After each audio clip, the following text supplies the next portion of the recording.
take on the darkness, stare down deceit. Murder in the headlines, justice in the beat. From cold case whispers to killers in disguise, we rip off the mask, expose all the lies. Facts like bullets reload and deliver. Truth cuts deep like a blade in a river. Corruption shakes when the mic goes live. We dig where others won't survive. James rolling through the smoke. Truth hits hard, no time for a joke. Deceit, murder, we name every name. No restraint, no shame, just flame. Locked on the case, we investigate. Cold files heat up when we penetrate. The only source you'll ever need. 12 gauge investigate. We make them bleed. No games, no censors, just truth. Justice is loud, and we're the sound. This is 12 gauge investigative. This is 12 gauge investigative. Let's jump in.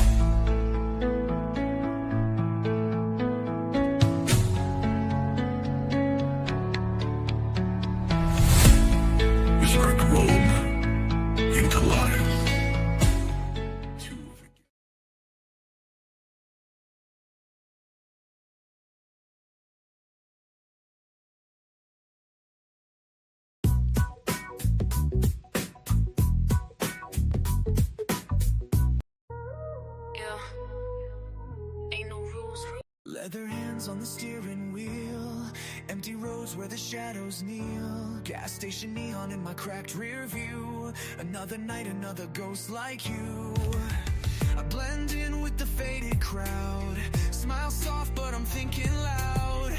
Every face is a trigger switch. Every glance, another itch. I'm the quiet hum in the midnight rain. I'm the whisper riding down your lane.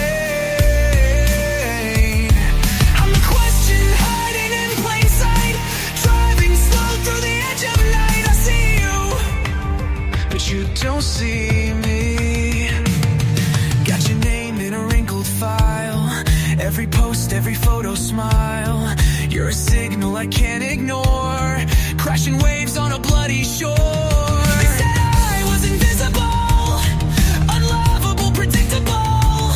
But I learned how to disappear. Now I'm always near, always near.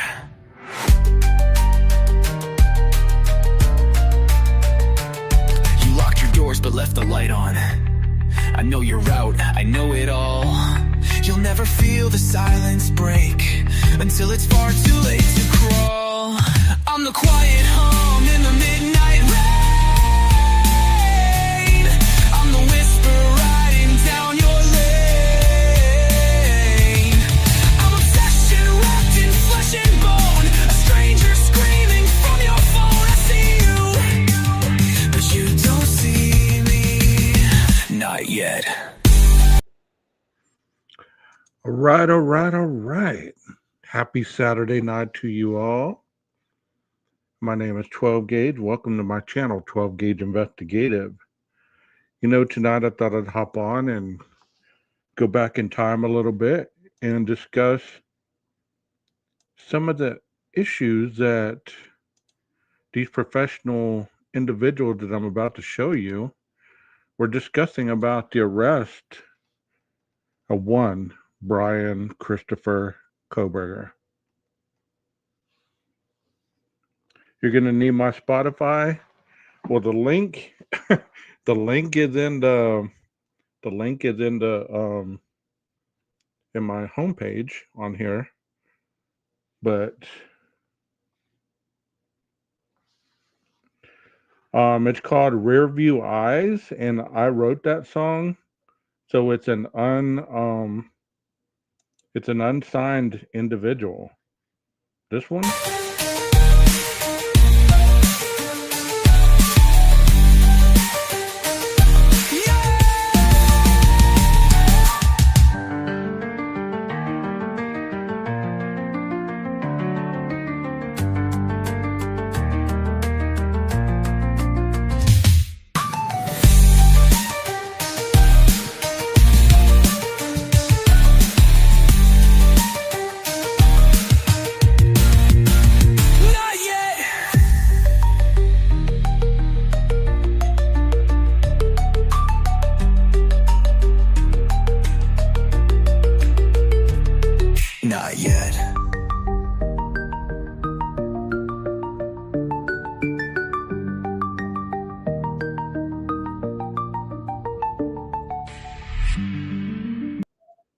if I could sing, I'd be singing my own stuff, but of course, of course I can't. Yeah, that one that I did the other day was pretty awesome too. I'm gonna play it before we get too far in the show because I want people to have time to come in here. And there is a playlist on my channel. It does have a lot of music on there. You can go to my page and you can find a lot of this stuff that I'm playing right now. Um, and there's some shorts that also have the music in it. Because music, to me, helps tell a story. I don't know if you are like that or not, but it helps me tell a story. And here we go with this one, okay?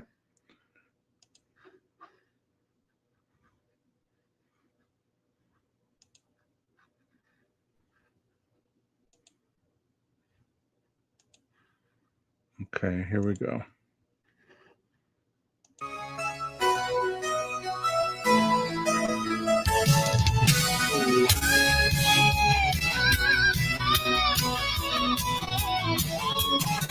We were kids with fire in our veins, spinning dreams like a runaway train. She had eyes that knew the storm. I had fists that couldn't hold warm. Midnight kisses and motel lights, cheap wine and stolen Friday nights. Swore I'd die to keep her safe, even as we both lost faith. But the bottle whispered louder than fate. And love got twisted in the games we played. I gave her roses in the rain, watched them wilt beneath the blame. Thorns drew blood from both our hands. Still I crawl back through. There's the link, Nina. Tore my soul just to prove I tried. Bled out truth from every lie. Deception crushed us, left us blind. But passion learned to stretch through time. She wrote goodbye and smeared mascara, but I saw hope in the shadow after. I walked through fire, broke my pride, screamed her name in the empty sky. Took a vow of silence deep, where only shattered hearts can sleep. Built her statues in my mind, out of every damn mistake I find. Yeah, I drowned in that glass too long. But love was always the loudest song. I gave her roses in the dark, each petal carved with my old scars. Thorns that tore me made me see the man I wasn't, the man I'd be. If it takes 1,000 years or more, I'll lay my heart outside her door. Let the winds of time decide, but I'll still stand right by her side. Devotion ain't easy when you're lost in the haze, but I'd walk blindfolded through a hell of days just to hear her laugh once more, to feel her hand like before. I gave her roses when I broke, when the words were gone and the world was smoke. She turned pain into a flame, and we rose never quite the same. For confusion tried to burn the light, we found truth in how we climbed. Love reborn, wild and divine, a passion that will outlast time.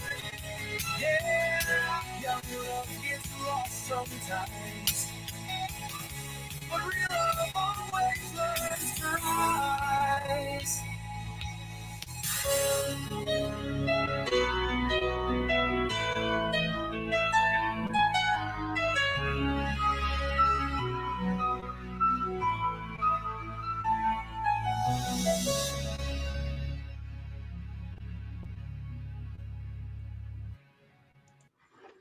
All right, all right, all right.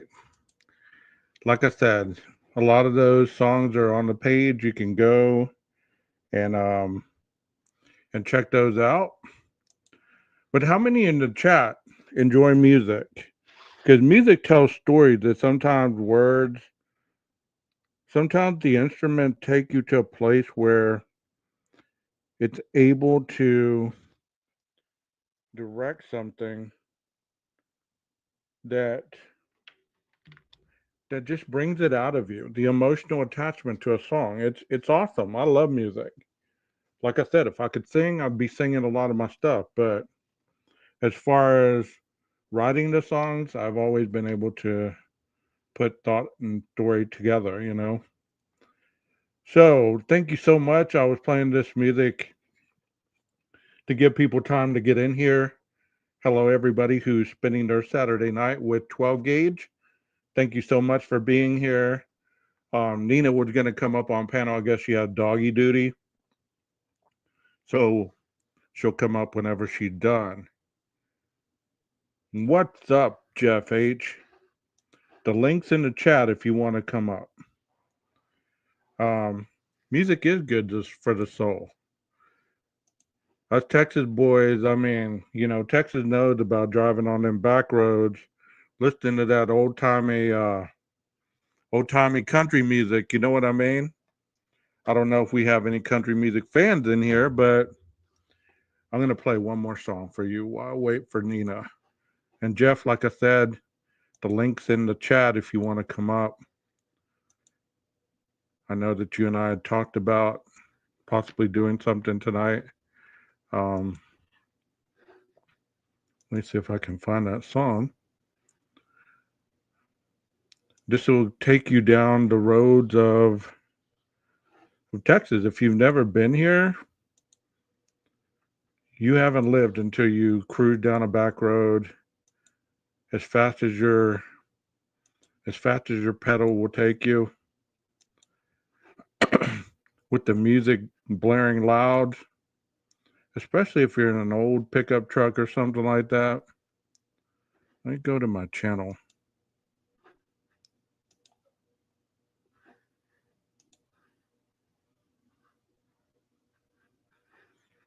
This one's called Little Ditty About Jim and Jacqueline. Wrote this one within a couple minutes, I guess. Well, that's fine, Jeff. Either way.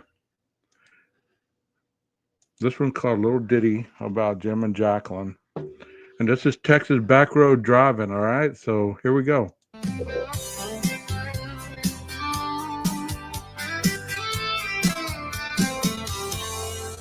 Jim had a jaw like rusted steel. Jacqueline's eyes could make you kneel. They met behind the liquor store, both looking for a little more. Cracked hands, burned veins, a shoelace tight like a wedding chain. They said love's a ride or die, so they lit that fuse and kissed the sky. Jim and Jacqueline, ghosts in flesh, running wild, chasing death. Glass pipe dreams and chemical lies. 6 souls gone and no goodbye. They lost their minds in motel lights, found the devil in the needle's bite. Love don't bloom in blood and meth, just a crime spree and a trail of death. First was a drifter, sleeping rough, took his wallet, wasn't enough. Then came the couple, midnight stroll, left them cold, no remorse, no soul. By the 4th, the news got loud, 2 armed junkies, dangerous, proud. But they didn't hear, they were too far gone, shooting shadows till the break of dawn. She carved hearts on the bathroom stall. He laughed as he punched through drywall. Every fix was a funeral bell, a hit a high, a step through hell. No mercy left, just bloodstained hands. Wanted posters across 3 lands. But when you run on fumes and thin, the law don't knock, it kicks right in.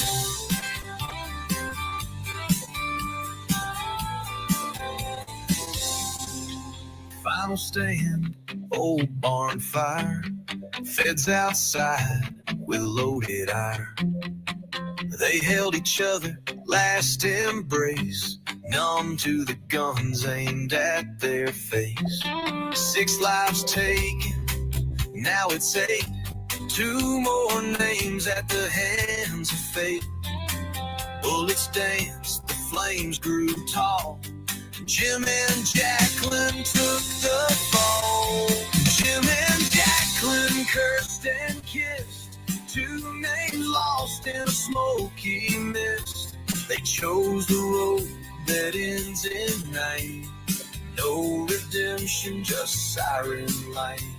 They wrote their tale in broken breath. Love and murder, meth and death. Now they lie where poppies grow.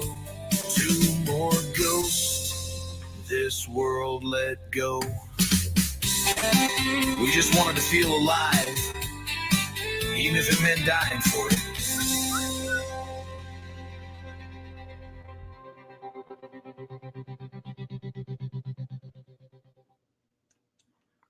And that is the country sound. What do you think, Nina? You're a Southern I like gal. it. I like it. You're a Southern gal. I didn't know if you like country or not. I was raised on country.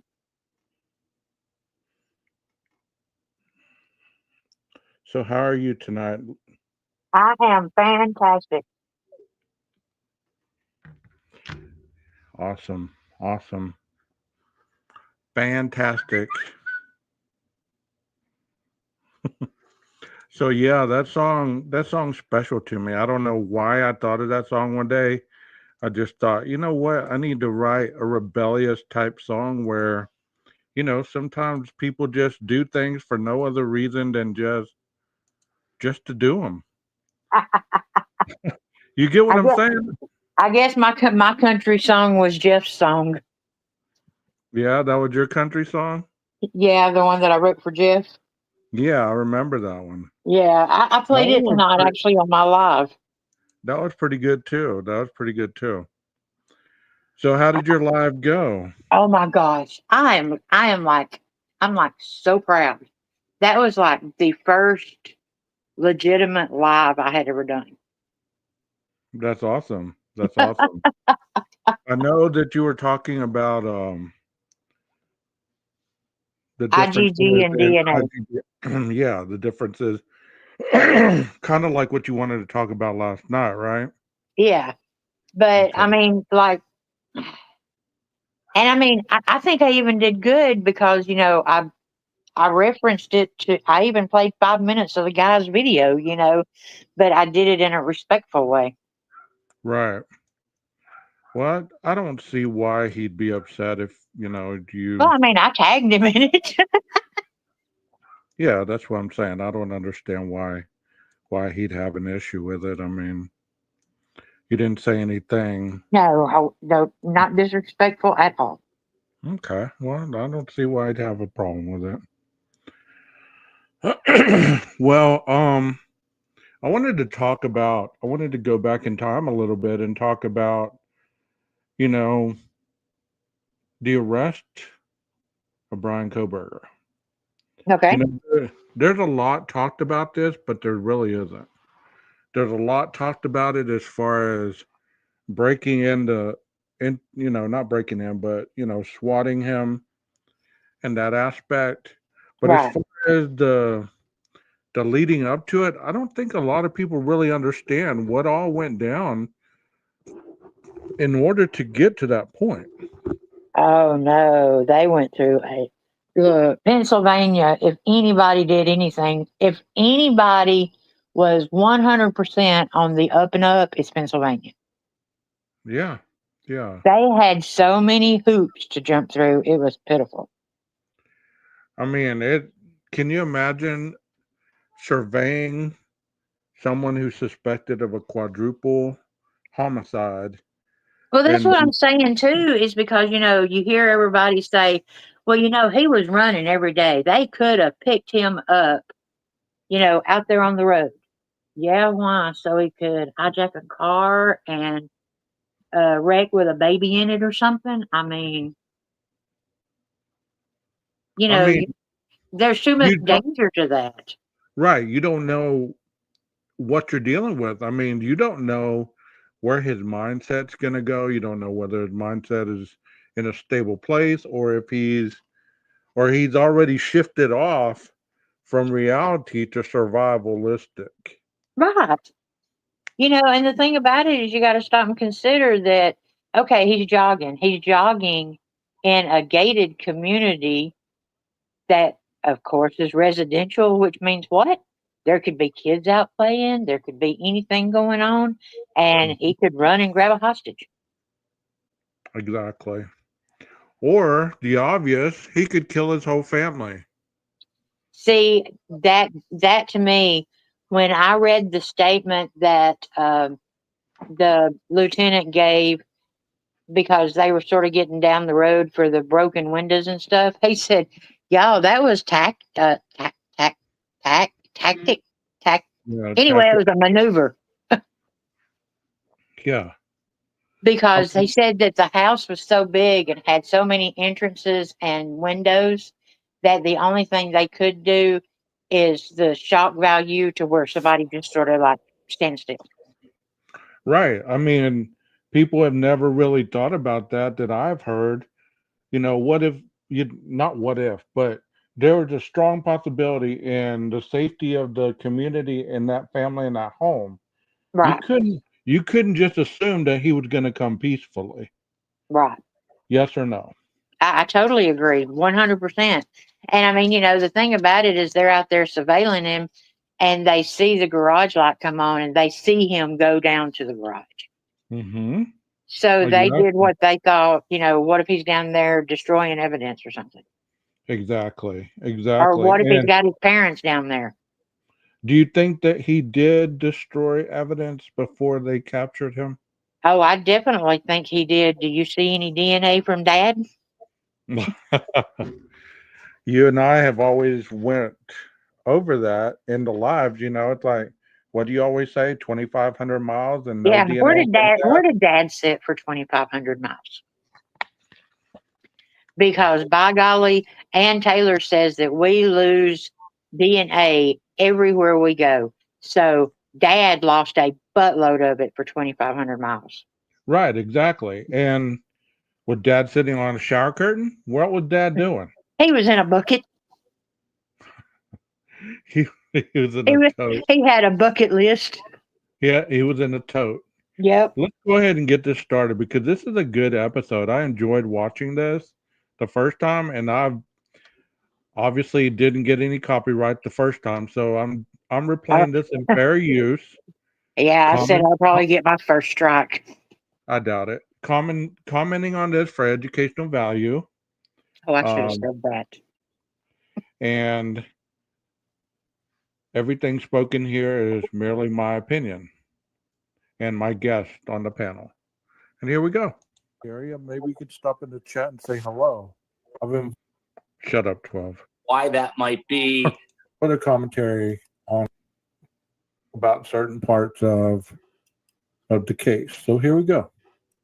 I don't think he has. I think he has planned this a long time. Welcome to the global phenomenon, Surviving the Survivor, where we're all just trying to survive in a rough world. What's up, STS Nation, and welcome back. It has been 7 weeks and 2 days, and now Moscow PD, the Idaho State Police, and the FBI believe that they have their killer, 28-year-old Brian Koberger. Still no murder weapon. We'll discuss why that might be. We deliver the best guests in true crime, and tonight's panel.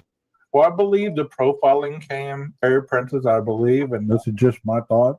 I believe that the profiling was not directly aimed at Brian.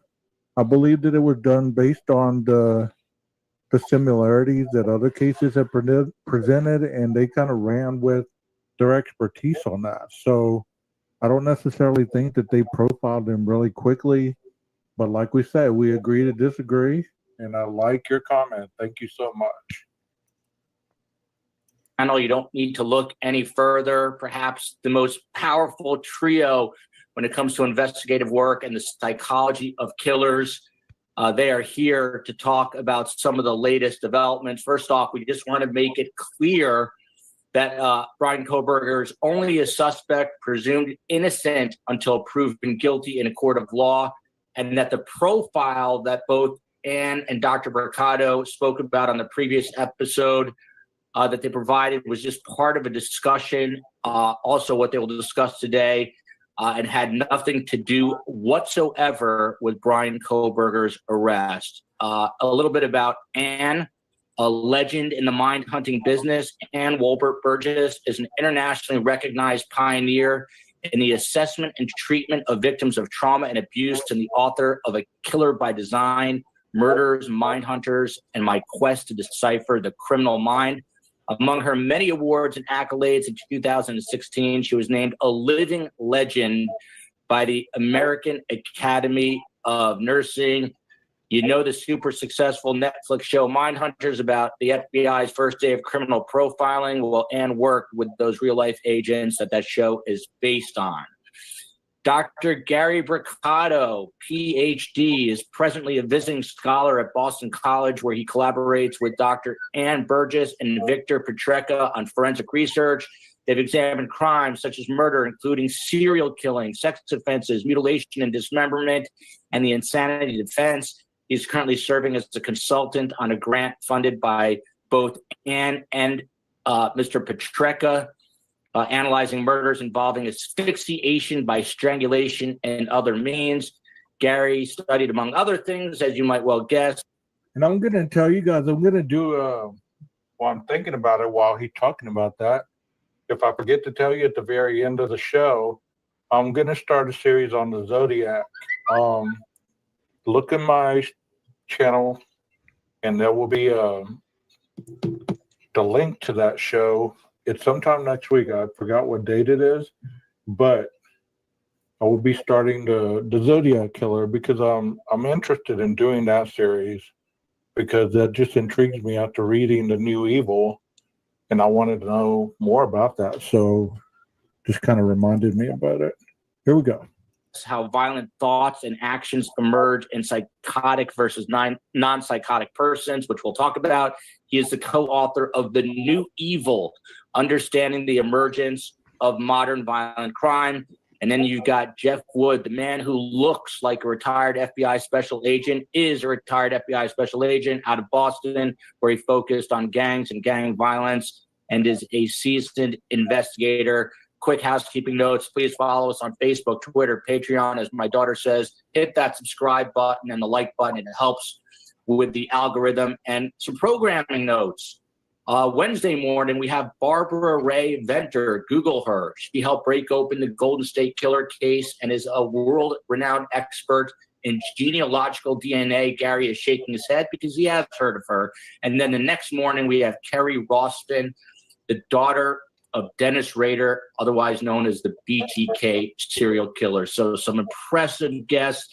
No one more impressive than Ann Burgess. Before we start, once again, let's remember the victims' names who were lost way too soon.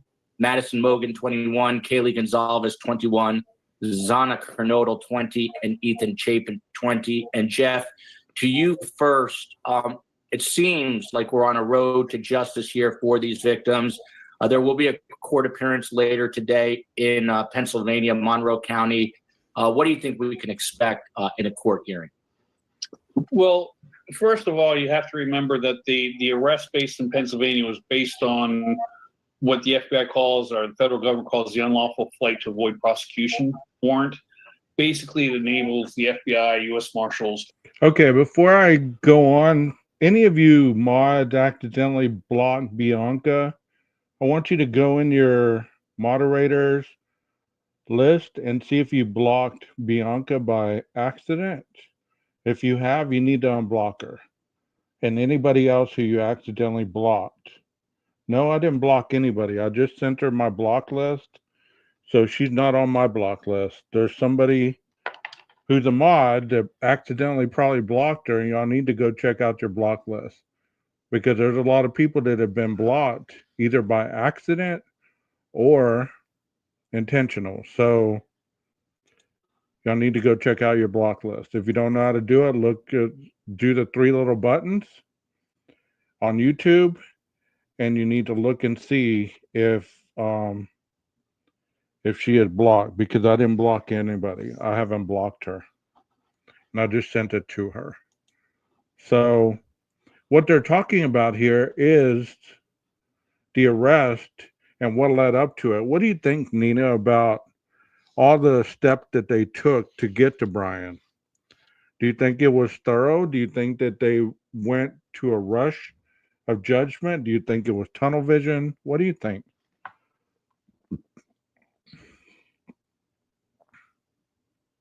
You're muted.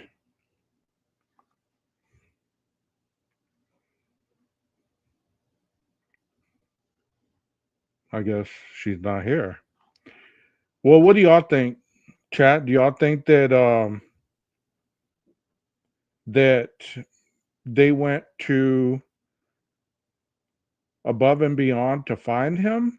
Or do you believe that they rushed to judgment in everything they've done? Because, when it comes to this individual, there's been a lot of things said. So I was trying to answer the Discord message and also trying to pay attention to what they're saying on the panel. So please look at your block list, your timeouts, whatever. Make sure you don't have anybody in there, because I'm being accused of blocking people, and I don't like that. Y'all don't need to be blocking people unless you ask me first. Okay? To effect an arrest on a suspect out of state. So in this case, the murder. The three buttons are on the YouTube. Like if you sign into the YouTube live that's going on right now, you'll be able to go into that chat and go right next to your name. And there'll be three buttons, and you'll be able to see the moderator's settings, I believe, and you can see who you have. Or this is what you need to do. You can also go, some of you don't have channels, so I don't know how you would look that up. But she hasn't been blocked. Man. Yeah. I did doggy duty and then I had groceries. It's okay. It's all right. Okay. So they have a suspect. He's now in Pennsylvania. The FBI can't make an arrest on those state murder charges and that breaking and entering charge without the UFAP. That's a federal warrant. Okay, let me give you a little insight on what we know so far because of the new hearings this past week. We heard that the FBI was surveying him by a drone, that they were surveying him up to 2 weeks before the actual arrest happened, that the trash was collected by the police, and all this happened. And there was a lot of speculation up until this was divulged in the hearing the other day.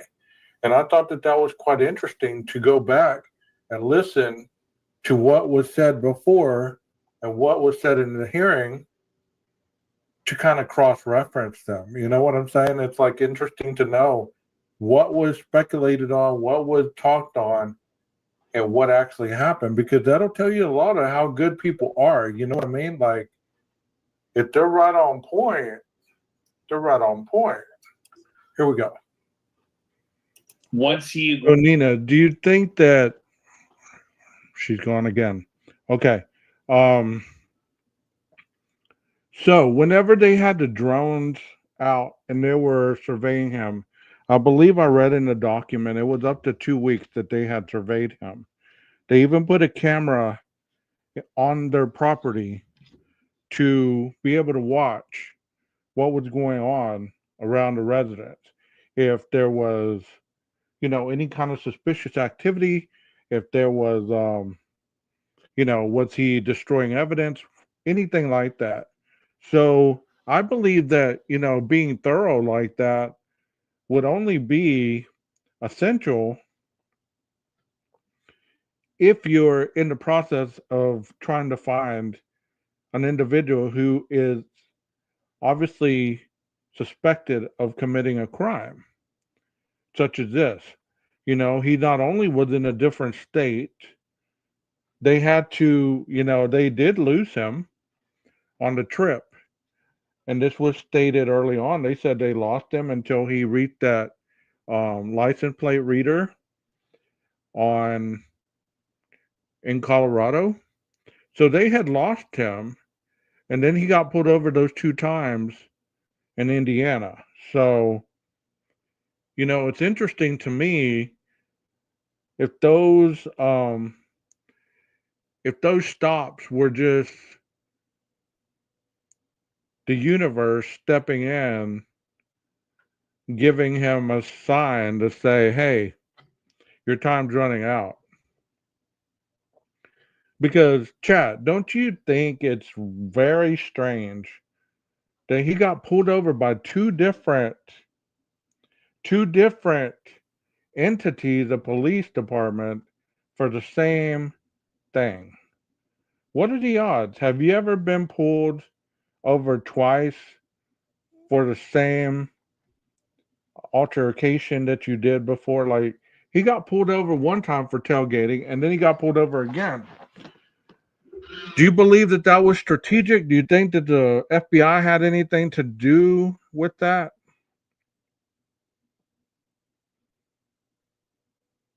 You get what I'm saying?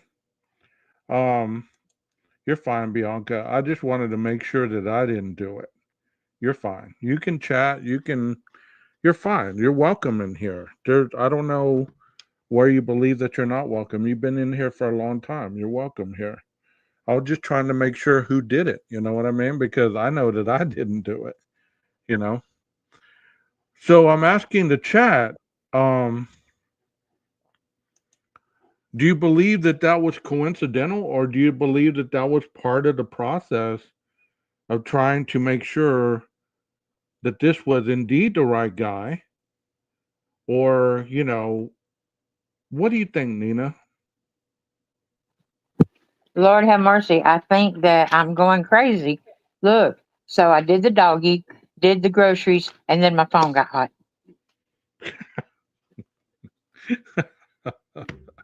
Right. So what am I supposed to be thinking about? No, the 2 times that he was stopped in Indiana, do you believe See, that here's what's weird about that is, the FBI says that it wasn't planned. But then the oh my gosh, what's his name? McCabe, he was the head of the FBI, and he's the one that told about the plot, and the what kind of plane did they use, or was it a drone? the drones, Yeah. yeah. So I mean, right hand didn't know what left hand was doing there. I mean, that's always interests me that, he was pulled over by 2 different entities. There was one with the state police and one was kind of like a generalized County. police officers, right? Yeah, I think one was county, wasn't it? Yeah. But within what? 30 minutes. 8 miles of each other or something like that. Yeah. For tailgating. Yeah. For tailgating. I mean, I would probably go with the assumption that it was intentional. I would believe as well, because it just seems like when you watch those body cams, and I'm not going to pull them up because we've already seen them countless times, but when you watch those body cams, those police officers, they don't seem very interested in who Brian is.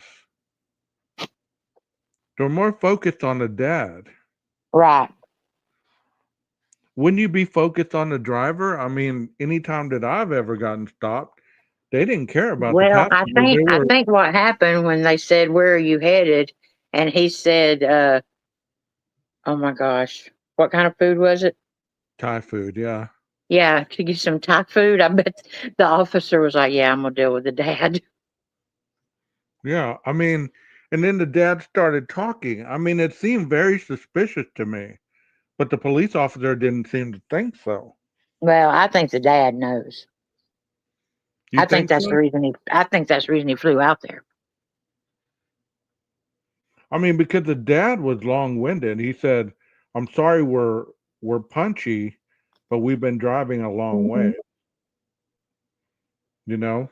And I don't if I somebody had to refresh my memory, but if I'm not mistaken, wasn't it his dad that brought up the shooting?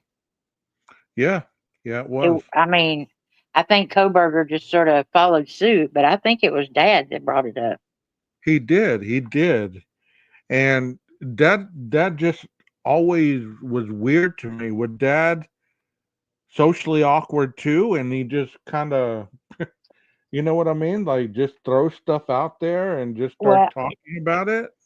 the research that I've done, I mean, and it's just my opinion based on my research, Okay. is I think that one of the things that hit Koberger so hard was when he got kicked out of the um, police, whatever, in high school, and they put him in the HBAC. I think that hit him hard because I don't think that because that was considered janitor to him. You know what I'm saying? Right. Right. And I don't think Dad measured up to the three ladies in the house. Mm-hmm. And so I think that that sort of had an effect on how he looked at his father, maybe. Yeah. I mean, it was just strange to me how dad was like my dad. It's kind of like that. I get that. Like if the officer's right there in front of you, you're going to be talking to the officer. But But have I you seen the video? Have you seen the video of the two girls and the mom coming down the sidewalk in Pennsylvania? no, no, I Okay. haven't. Well, I'll send you the video. And I mean, the two girls, one on each side of the mom, they're holding the mom and everything. I mean, and then here comes da-dump, da-dump, da-dump, da-dump. Which way did they go, George? I mean, and that's not being disrespectful, but that's sort of like what he was like. It was like they just left him back there fending for himself. Right, right. Phoenix says 12 gauge. Do you think the dad had prior knowledge of BK's crime? I don't know if he honestly did or not. I mean, if he did, then that would explain his kind of like salesman attitude. You know what I mean? It's like I'm gonna talk to kind of throw this officer off because I've done that before. I've not had insurance and I try to throw everything at the officer to get them to not focus on what he's there for. You know what I mean? So, I mean, it just very interesting to me those two traffic stops because both of them he kind of took over them. You know? Yeah, I mean, well, I mean, I guess I would take over too if I was traveling 2,000 miles and they asked my son where we was going, and he said, going to get Thai food. I mean, that was a weird answer, right? I mean, come on now. I would have said, well, we're going to Pennsylvania, Right. not going to get Thai food. But do you think that he said Thai food as a deterrent to not give the police Oh, the yeah, I don't think he direction wanted to say Pennsylvania. he didn't want to really give them the location of what they were heading, right? And here's you another one. Where's the police officer's DNA? He did put his hand, I mean, lean his, He touched the back of the car, and then both officers leaned over into the window. that's true. So where's their DNA? Because all police officers, I always wondered why they touched the back of the vehicle. And that's done strategically because that way they can, if anything happens to the officer or you take off and you deny that you were the vehicle, all they have to do is dust for the officer's handprint. Right. They'll touch the You know, hood too to see just, which I mean, I'm sure his was hot because he was going down a highway, but they can right, tell by right. how hot it is how long they've been. Jeff said the poor camera view from that one Indiana officer makes me think he had no clue who he'd pulled over. I agree with that, Jeff. I really do. See, now I agree with that too because I cannot see two different law enforcement people leaning over the window in a car of a quadruple murder suspect. So, do you believe at that point the bolo wasn't out for Brian at that time? Or I don't believe that these officers ran anything. I don't remember them leaving back, going to their car, running anything, and then coming back. They pretty much just had their whole interaction right there at the window. What do you Oh, think, Mindy? Bianca made it in. Yeah, she did. Dang it, I thought I had her blocked. Stop it. Stop. I love Stop you, it. babe. I love you, Bianca. She knows better. But did you see what I asked? Oh, I'm sorry. I was running my mouth. I was saying that, he didn't even go and run the driver's license. He didn't Yeah, run yeah, I heard that. I'm sorry. I spaced that reinsurance. right out. He didn't run any of that. He just pretty much did the whole interaction at the side of the car, gave him the driver's license back, and pretty much said, "Well, you need to slow down," or something of that And nature. Like, that one goes in the other direction, Gage, because in that case you would think, okay, they were just looking at his arms or something. mm-hmm. But then them leaning over the window, you're thinking, surely they're not that casual with somebody that could shoot his daddy in the head or something. I mean, Mm-hmm. so which way is it? I mean, it's very suspicious in so many regards, and I guess it's because we're looking at it hindsight. You know what I'm saying? It's like we're looking at it kind of like third party from the ceiling type thing. But I always thought, well, man, anytime that I give them my driver's license, they ask for the driver's license, proof of insurance, and then they go and run me, make sure there's no warrants. But I mean, I guess they don't do that in Indiana.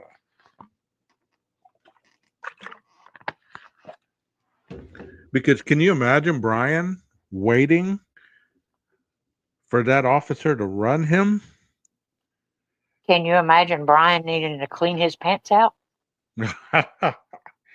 I mean, there was 2 times. This dude either has The first he, time, I think I might have been okay, but man, on that second one, I would have just got out and raised my hands. yeah. I mean, I would have been like, okay, you got me, Dad. You're on Exactly. your I'm you're on done. your own. You're on your own. I can't take this anymore. I'm over here a nervous. Right. Take me to Give me jail, please. give me some heroin. I need to come down. I can't take the I You can't give me take some this heroin. emotional attachment. I got to do a bump. I can't I got take to it. do a bump. I can't take it. I always thought that was interesting. I wanted to talk a little bit about that because I know that you're knowledgeable about that as well. So I thought, hey, let's talk a little bit about that because that's always been interesting to me. You What know, you want to know? that what we're talking about as far as the officer not running Brian Koberger. I, I think it's either way. Either they didn't do their job or they were being lazy, I just can't see officers being that lackadaisical if they know what's going on. Well, let me move us. That way we don't get blocked out from the comments. I mean, I think that's the thing about it is you're leaning over in the window and his dad's sitting right there. You know nothing about him except that he is the suspect that has taken 4 lives. Paula says, right after the stops came out, I heard a retired LE talk about them. He said traffic and DV are most dangerous for law enforcement. I can Asking see to that. pull over to identify a suspect is quad killing. See, I can see that. Yeah. Whoa. We both got like booted off the stage. What the hell? See, that's right. I'm sorry about the heroin joke. My bad. Take it back. But take it back. Yeah, and we just joke about our sobriety. I mean, we don't joke about our sobriety, but we make, little innuendos about, the past Hell, I life. don't do no innuendos. But yeah, I would have needed to clean my drawers. Let's see what they got to say. Agrees to be extradited, which we're hearing from the news he'll do. He'll be extradited, and that charge will be dismissed because he's in custody. And then once he arrives in Idaho, and everything from the news is telling us he will be in front of the judge most likely by Wednesday. Come Wednesday morning, he'll have, I don't know what Idaho calls it. In the federal government, we call it our initial appearance. He's brought in front of the judge. His charges will be read to him. His maximum sentence for each charge will be read to him. And he'll then enter a plea of either guilty or not guilty. In every instance that I'm aware of, everyone pleads not guilty at that time frame.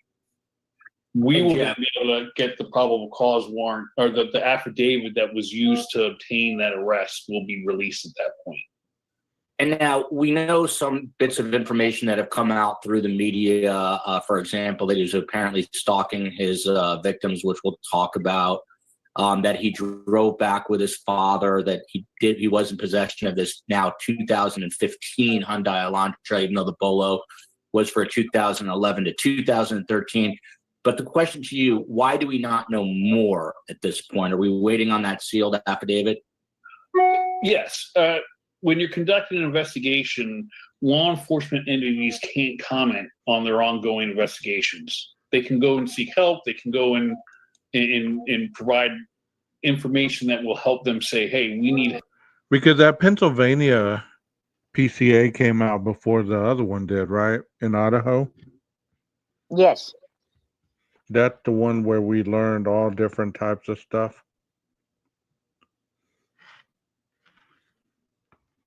So could the father have been held for harboring a fugitive if the police would have found out that he indeed did not say anything about Brian? What do you think, Nina?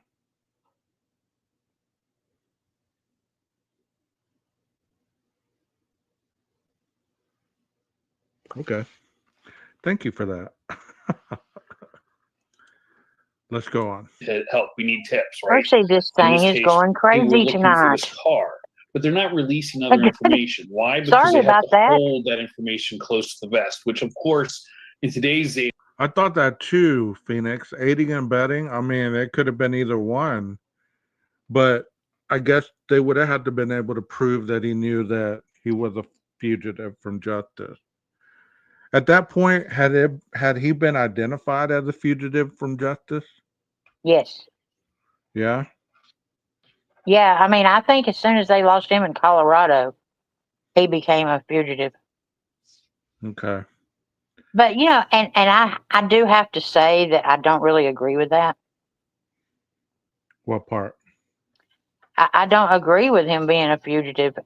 If you've never gone to him and you've never told him we think that you killed somebody, or questioned him, or gave any kind of indication that something's wrong or anything like that, I don't know that I can say that I think that's fair.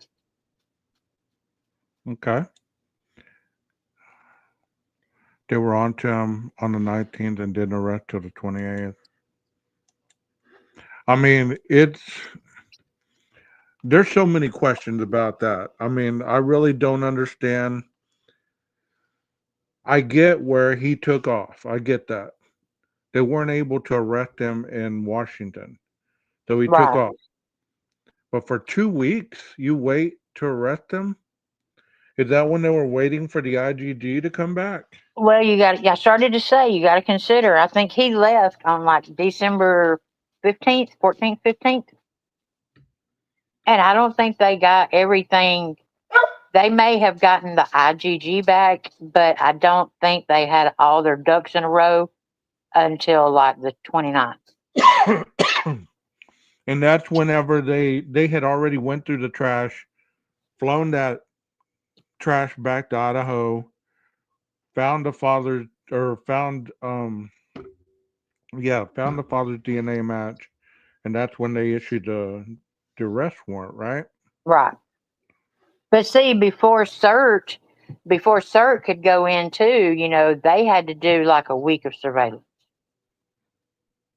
That was one I of the requirements for them to get the warrants that they were asking for. I get that. I get that. And, And during this whole time, wasn't he going all over town with gloves on and stuff like that? oh yeah, they, as a matter of fact, they watched him clean his car With gloves on. with Clorox. I mean, they watched him clean his car. They watched him put the trash in the next door neighbor's trash. And what people don't realize is when they got the parents' trash, they got their trash too. Yeah. And that's the reason that I've always said that if anybody did it on the up and up, because, when they brought in the special emergency response team, I think is what it is, CERT, Mm-hmm. They had to get a judge to sign off on activating that. Then to do the air surveillance, they had to get that signed off on. They had to get the no-knock warrant signed, the after-hours warrant signed, the what's it called when it's a danger? High-risk warrant A high risk warrant. signed.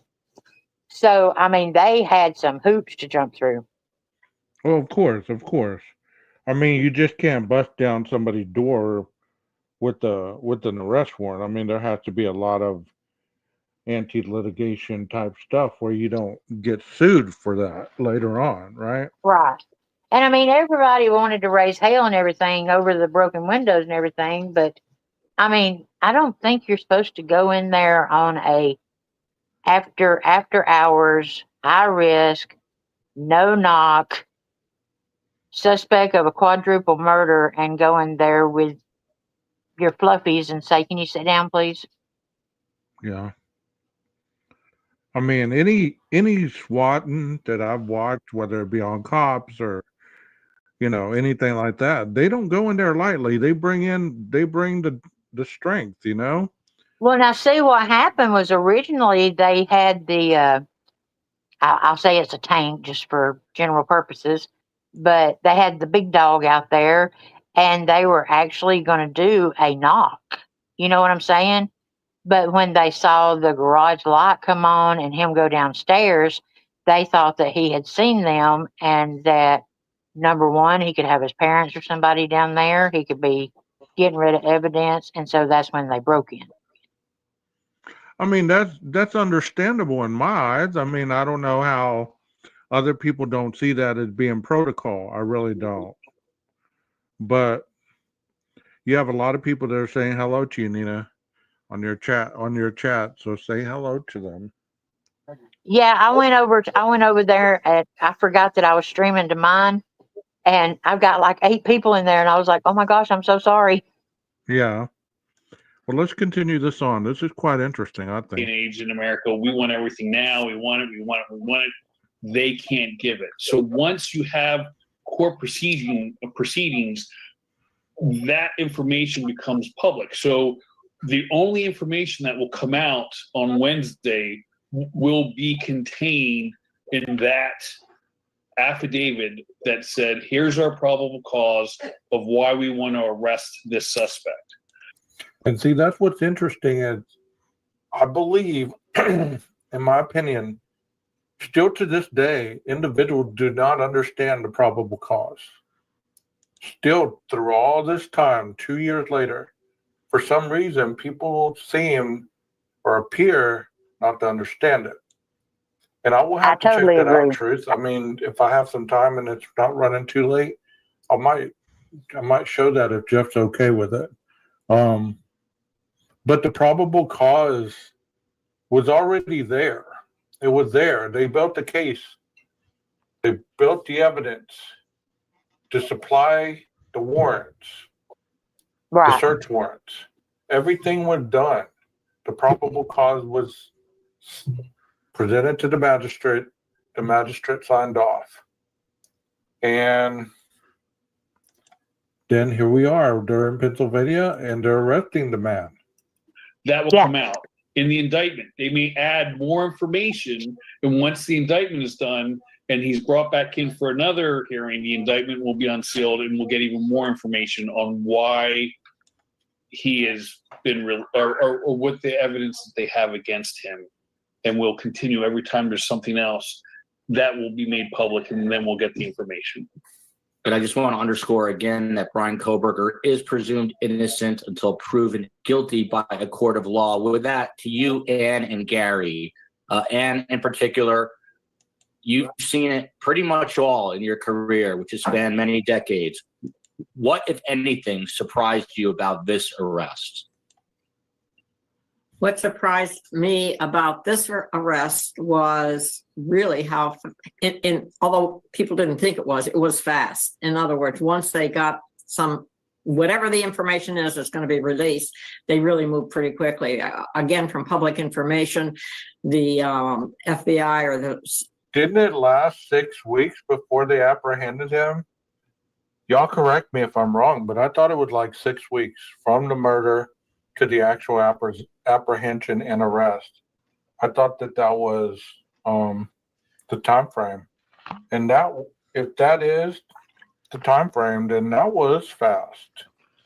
I mean, us, the public, I know that we thought it was slow, and that the case could go cold, and all these things. But I mean, if we look back on it, that was pretty damn fast.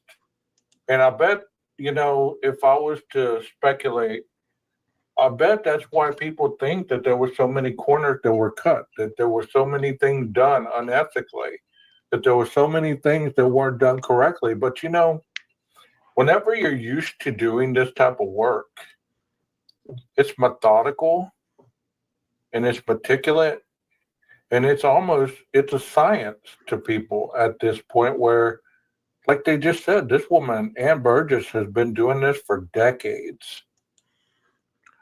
I kind of like that guy who's talking. What do you think, Nina? I don't know. I think his voice makes me want to scratch my nails down the chalkboard or something. Really?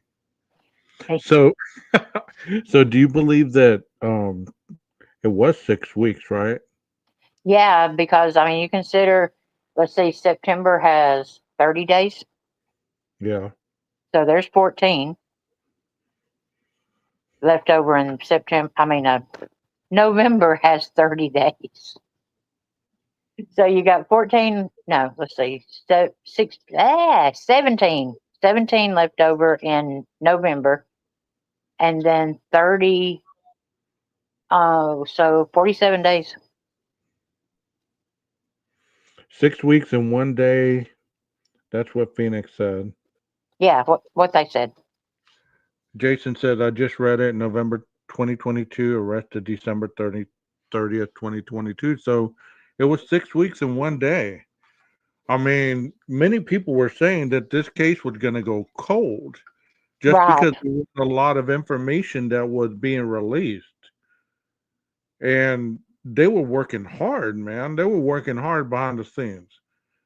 I mean, I don't know. It took them longer to get BTK than it did Brian. I wonder what the FBI thought when they lost him. Stop for donuts.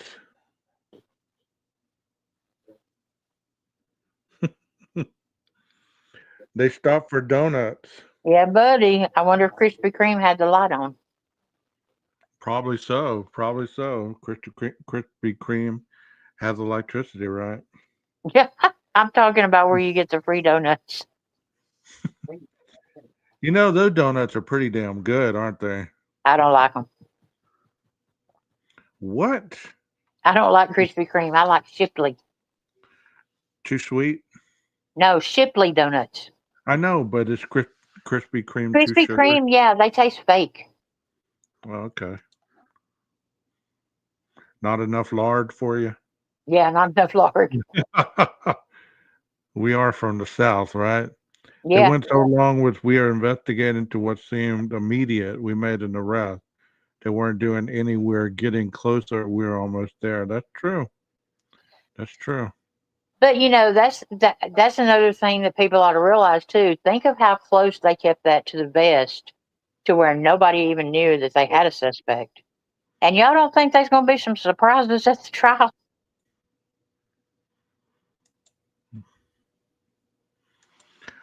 I mean,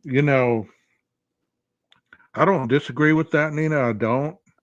I just believe that, it's going to be a lot more things that are going to put the pieces are going to be falling. Bodies have fallen. Bodies Yeah. have fallen. Let the You know bodies what I hit mean? the floor. Yeah, the bodies hit the floor. Bodies have fallen. You remember when they were saying that was that guy saying that the crime was over? Yeah. Decades. So she didn't just start doing her job yesterday. I'm sure all the other three people on this panel didn't just start doing their job yesterday. I mean, obviously, none of these people were in the investigative process, but I think the only one that really has any kind of, if you were going to raise a little bit of doubt in anything, would be probably Corporal Payne or Lieutenant. What is he now? A lieutenant or a corporal still? I don't know.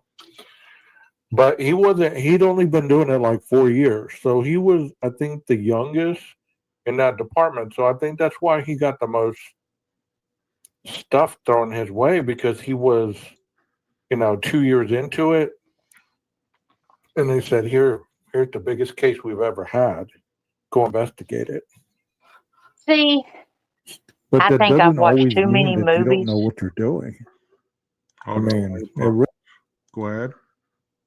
I don't know. I may have watched too many movies, but usually when that happens, that's because they want somebody on there that's not gonna put a whole lot of know-how into it. Mm-hmm. So I don't know. I mean, I guess I can't go with my. It ain't about my narrative, but I mean, I don't know how firm I can stick with my engagement because that's what I tell everybody. I'm not married to my opinion, but we are definitely engaged. Okay. But I don't know. You take somebody, but then again, Payne did have all that military experience. I mean, didn't they say 4 years was what he actually had as far as Yeah, he had experience? 2 years actual on the force, but then with his because he was is it an MP in the military? Mm-hmm. With his MP experience, I think that counted for like 2 to 1. Okay. I mean, one thing that But that don't people, mean you know how to investigate a quadruple murder. well, do you really think he was really investigating that much? Or do you No, I think he think the was just FBI did believing, there you go.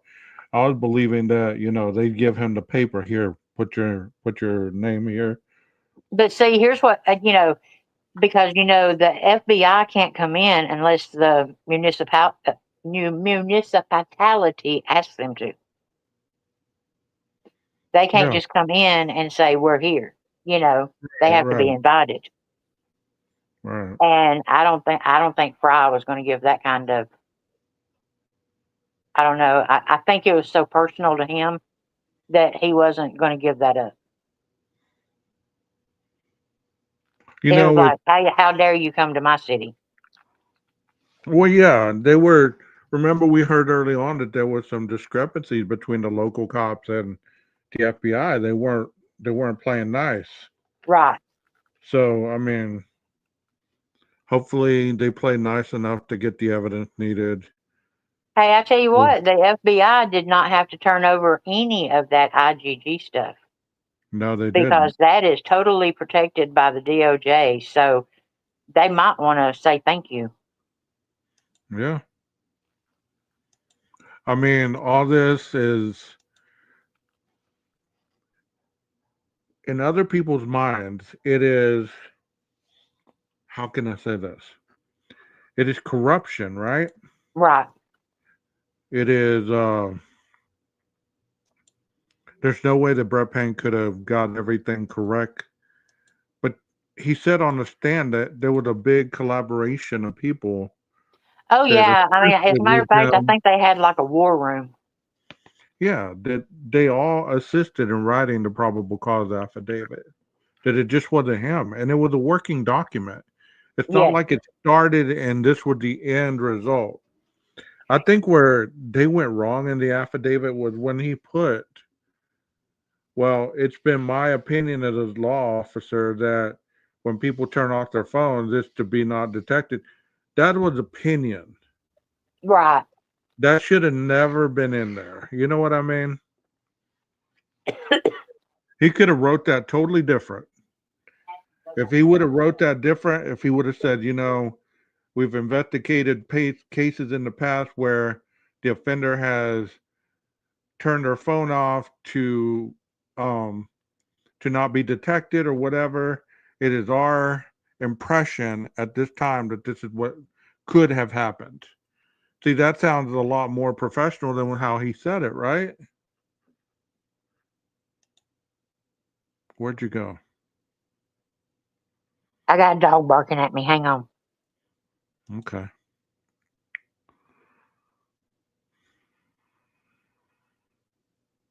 Yeah, cover your ass move. You're right. Twice in a day. Yeah, you're late. You're good, though. You're good.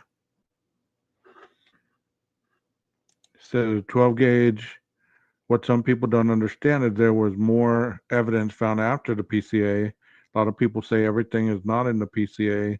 That's because they don't need everything in the PCA. That is correct. The statistics say that when a perp turns off his phone, rather than saying, here's what I think. Agree 100%. Now, see, one of the things too that people, I don't, I think people are too unforgiving as far as how fluid it was. You know what I'm saying? I mean, Mm-hmm. because in the beginning, they thought they were all asleep. And people are so unforgiving of that. It's like, well, they lied. They didn't lie. Right. When, they assumed, but they didn't lie. Exactly. And I think that, maybe people should say, well, you know what? The first 5 minutes, they could have got something wrong. I mean, I work with PCAs all the time, and those things are basically a paragraph like this.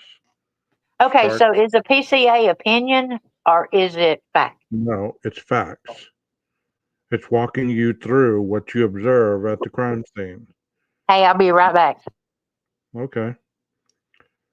It's what you observe once you get to the crime scene as the responding officer. You get to the crime scene. This is the factual information that has been given to you. So and so was here. This is what was said. This is what was done.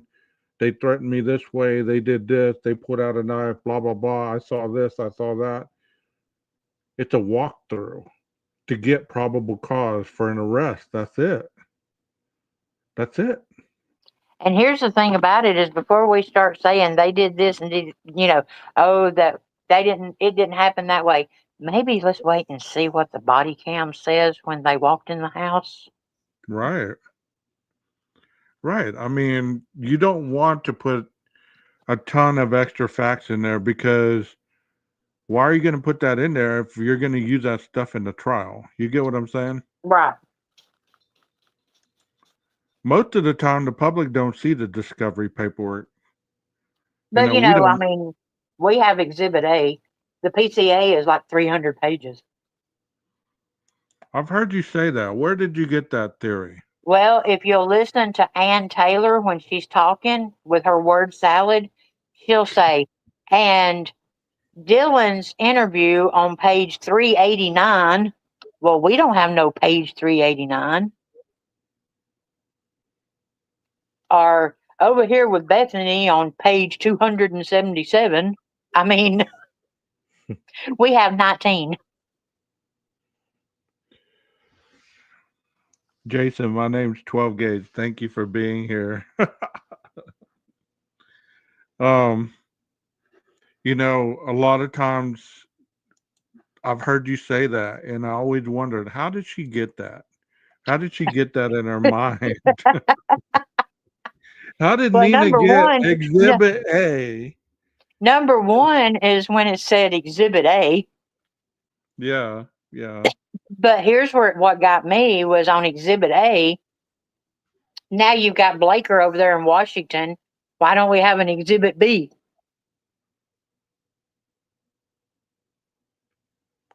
Um, so what do you think, chat? Why don't we have an Exhibit B? I mean, We it's were under Exhibit the, A by Blaker. we were under the impression that Dylan and Bethany were asleep as well. See, there's a lot of stuff that came out at the very beginning. They should have not ever said any of that. Hey, Gage, where did I The say Dylan was? down with Thank you. Bethany. You know, um, there's a lot of stuff that I don't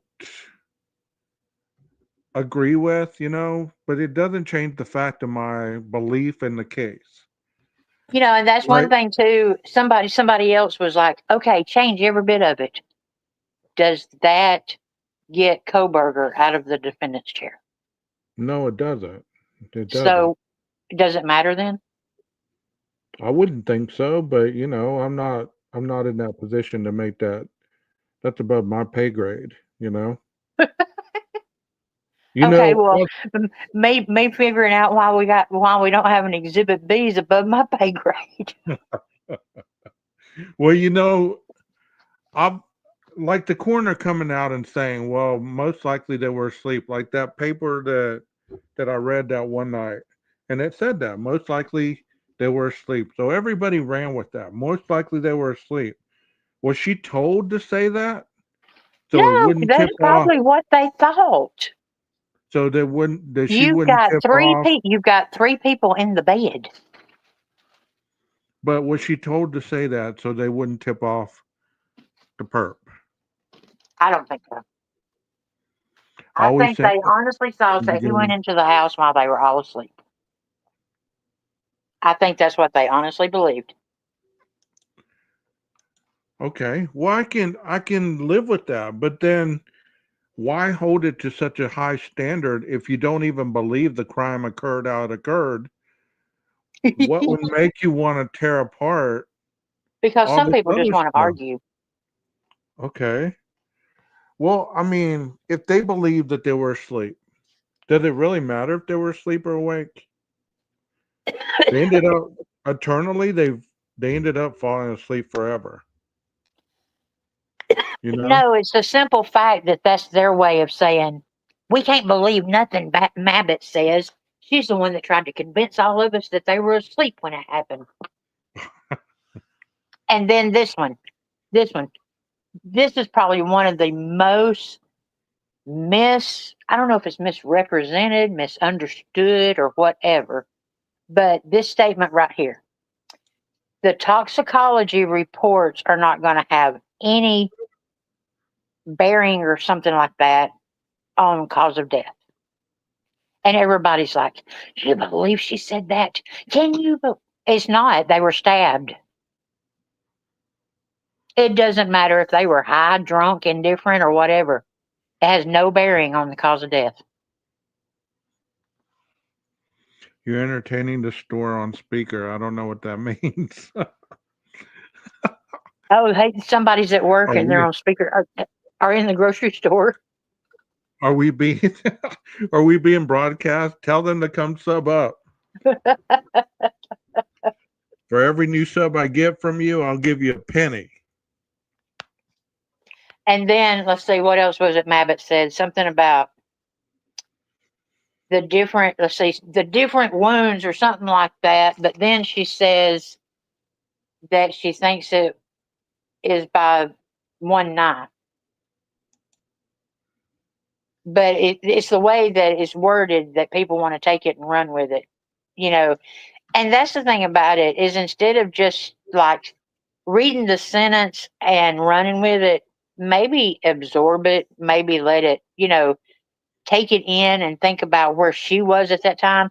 You know, she made the statement that she didn't get there until like 5 o'clock in the evening because she wouldn't be allowed in there while they were in there doing whatever they were doing. You know, and Because what's she going to do? Not to be crass or anything, but they're not going anywhere. you know what's going to be interesting. Also, I'm going to take this off the thing because we're talking more than we're watching. Okay, I think we're capable of running I this think I without each always other. cause that. It's fun. It's fun. Um, but what I think is going to be interesting is to once we do get the autopsy reports, I think that's going to be interesting to see if there was more damage done than just the stabbings. Hmm. Hmm. What do you mean? Well, yeah. I mean, well, we don't know anything as far as injuries. We know what has been said. But the reason I say that is because it'd be interesting to know if there was any strangulation, if there was any hymen bone broken, if there was any kind of other injuries other than the stabbing, because that'll be able to tell us exactly how it happened. Because if you're being strangled, you can't scream, Right. you can't make a sound. People were almost certain that these people should have been able to scream. What do you Now, I think do about agree with that? what Chloe just said. She said that she should have never have spoken with Aubrey. Yeah. I But do we know that Aubrey actually said, "Now wait a minute, I'm her little sister"? mm-hmm. Maybe Aubrey being, a teenager, maybe she thought she might want to know, and then she realized she didn't want to know. Yeah, they would have taken X-ray to see if there was any pieces of the knife left in the bodies. Yeah, it's that funky X-ray that sent me the info on.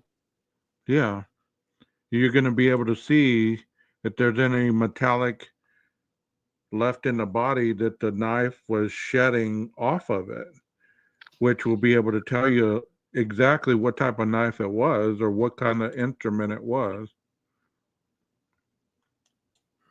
I don't agree with, I mean, Mabbitt should have never really spoken. She would just the coroner.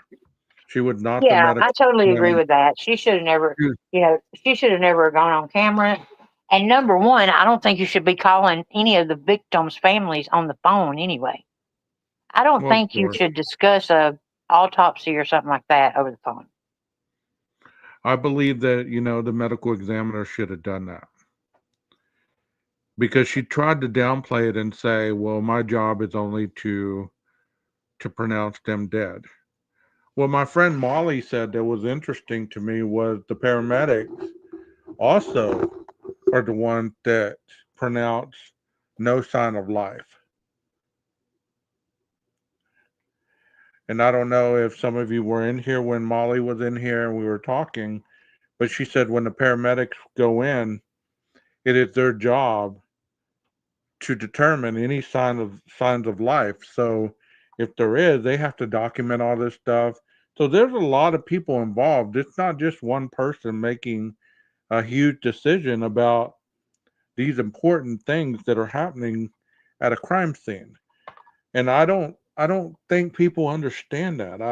I believe that people think that since we've heard these high ranking officials' names, that they were in charge of everything.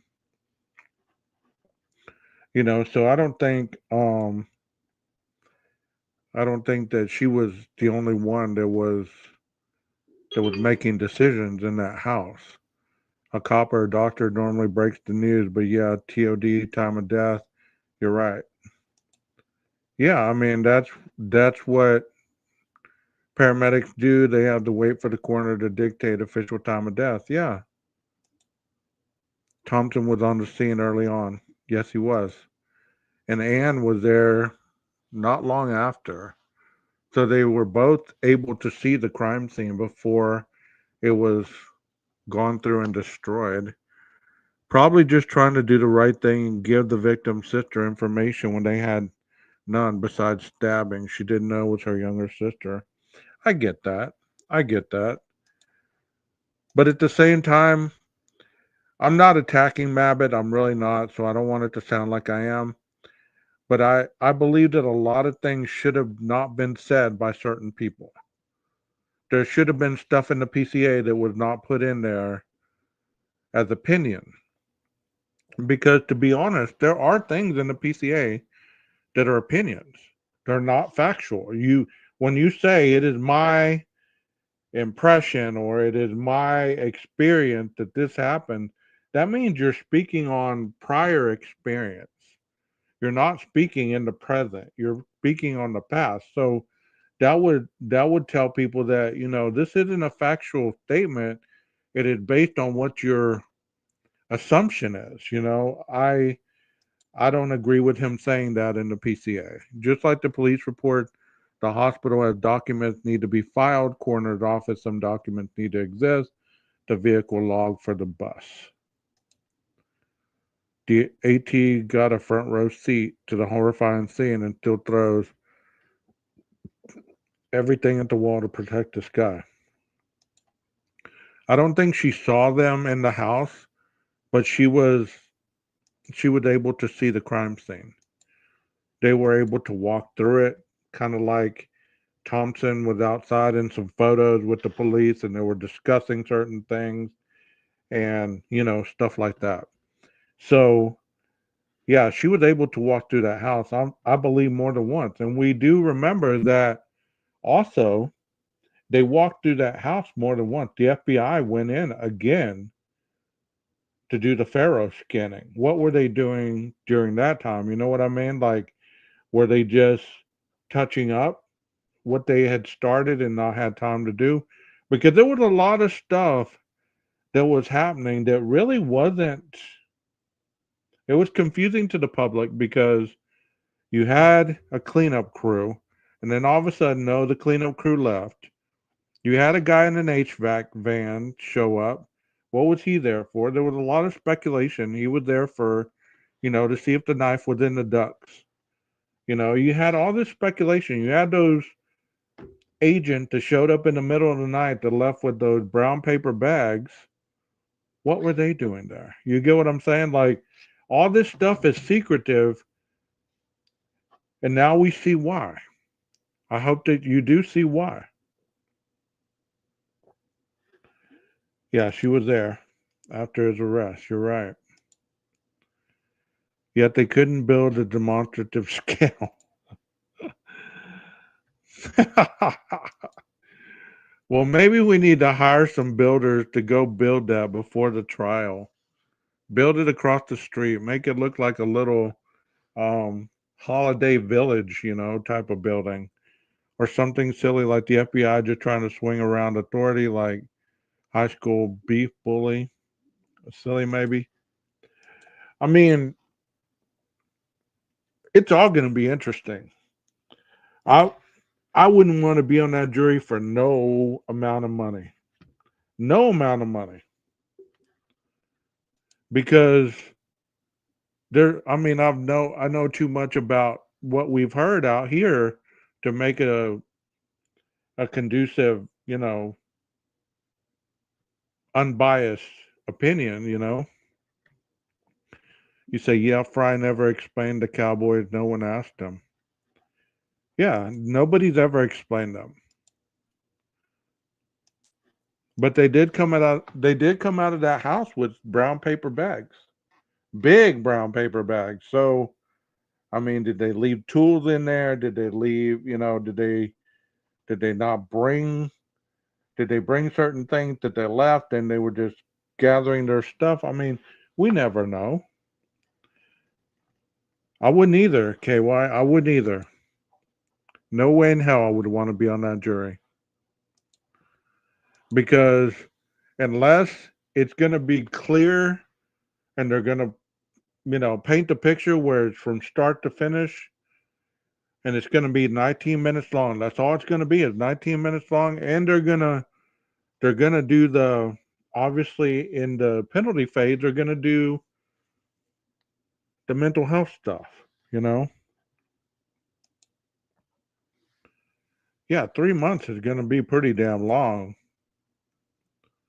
Yeah, traumatizing for sure.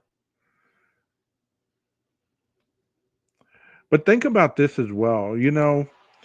If the surviving roommates have had to go to therapy and all this other stuff, and all of a sudden all this stuff is being brought up, they're listening.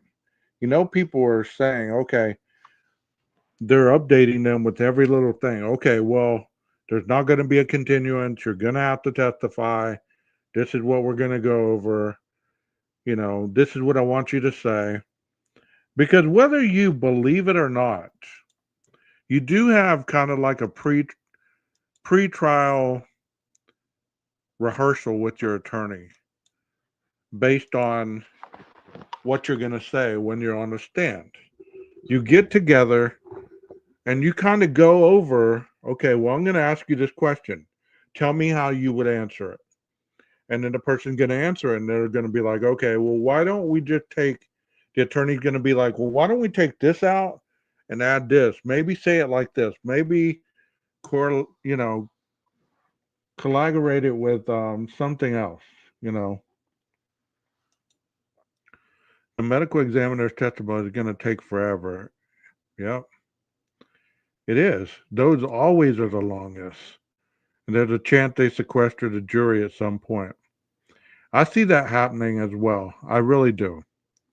Especially if they have that docu-series in July and they're going to be having the book dropping and all that. Yeah, it's going to be a sequester jury. You can prep witnesses, but you better not tell them what to say or you're screwed. You're right. You're right. Kind of like a mock trial. You're right. Note to Dylan, don't mention the fireman holding a vacuum cleaner at 4 a.m. Very true. Kind of like a false memory. Yeah, don't say he, him, his, use his name, etc. Yeah, it sounds like some of you have been to trial before. I already pre-ordered my James Patterson book. I'm getting it July 22nd. I'll let you know how it is. Yeah, definitely do that because I might read it to the subs because we've been reading. I read While Idaho Slept, and that book told so much stuff that was already out there that I didn't even realize. You know what I mean? And I was thinking, this book's been out all this time, and I didn't even read it. It had all this information. It was way better, in my opinion, than the Howard Blum book. The Patterson book is going to have so many leaks. Patterson is a clown. Come on, I just lost respect for you guys right now. Thank you, Paula, for the 5 12-gauge investigative memberships. And do understand that if you do get a membership and you're watching, they're randomly selected. It's not like we're able to give those to people we want to get those memberships for. So if you get a membership, it is just random, okay? So I hope you enjoy it because there's plenty of stuff in the members only area that kind of breaks down a lot of what we're talking about right now. So I hope you do enjoy it. And I do need to do a lot more members only stuff. I wouldn't want to be one of the roommates that are going to be in a tough position. So true. To be honest, I've never read a James Patterson book, so I don't know. I don't know what that type of book is. I love James Patterson and have many of his books, and that's why I got this book. I thought he was going to release it after the trial, but he's smart. He can write a second one, 2 books. Yeah, I didn't know what James Patterson writes.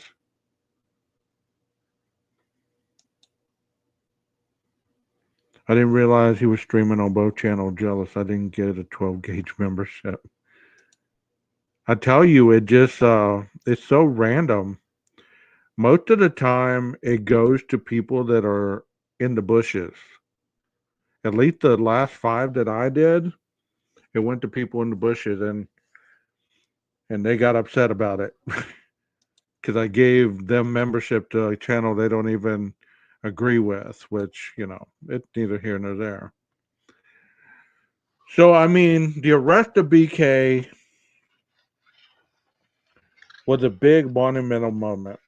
We finally found out who the individual supposedly behind these crimes was. We finally found out a face and a little bit of a history, you know?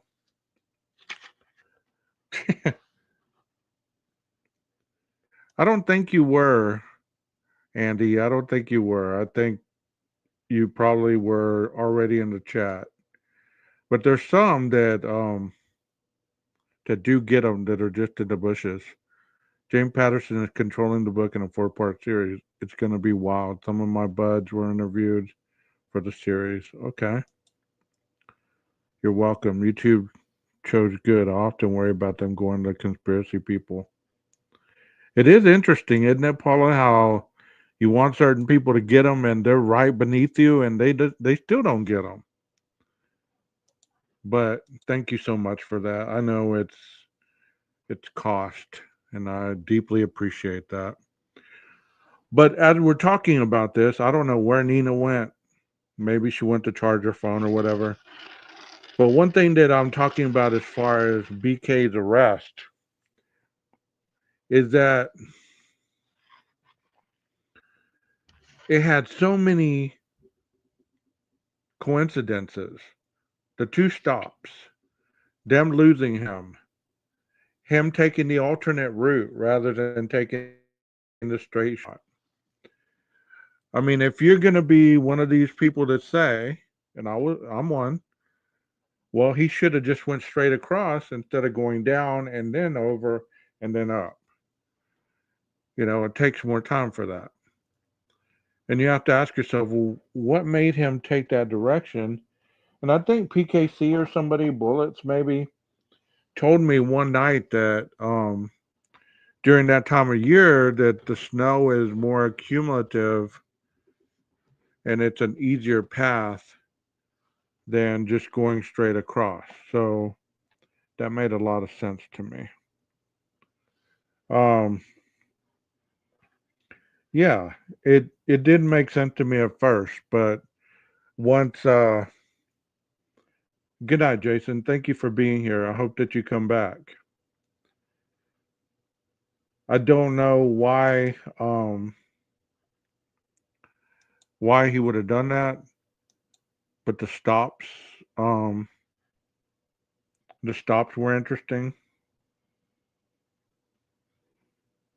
And the whole trip it was weird to say the least.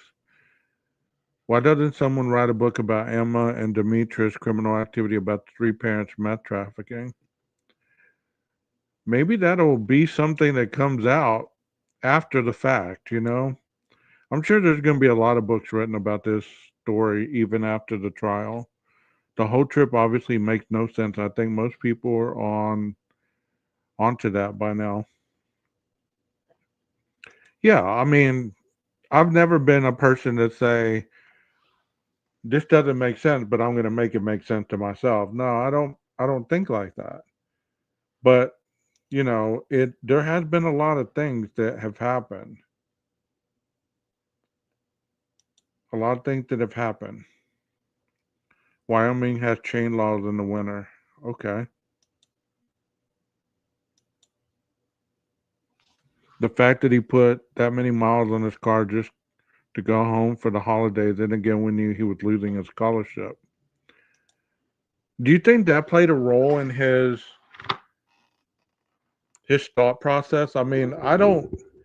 I've asked Nina this, and I think she told me one time, and I kind of remember it that when he headed home, that the powers that be made a decision to not reinstate him, to let him go of his PA duties, TA duties. So, you know, it's interesting that when he lost that and he was going home, that he didn't leave anything behind that I remember other than a TV and a fire stick. Um, is there anything else that y'all remember him leaving in the apartment other than that? I don't think that he left a lot of stuff in his apartment. That he took quite a bit with him. And he also put a lot of miles on his vehicle before the crime. Yeah.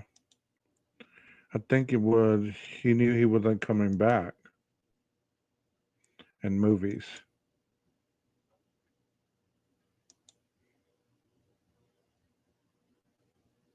Yeah, I know definitely there was that TV with the fire stick in it. Kind of like a now or never kind of deal. Plus, Kaylee was in town to show off her car before everybody left for the holidays. It was the perfect scenario for him, just not them. Yeah. Wasn't there a box of books or something? Also, a computer tower. Yeah. I mean, that's always been a question to me, also. Was he planning on coming back? Was he planning on making that trip back?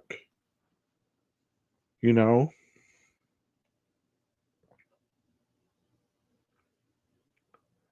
I've never heard that he was still grading papers. I've never heard that, but that could be probable. I thought somebody said at the beginning the car was actually his mother's car. Now whether she gave it to him or it was still hers. Okay. Did he even have a bed in there? Wasn't there a vacuum? Yeah, there was. Maybe it was AT that took the box of books and the TV.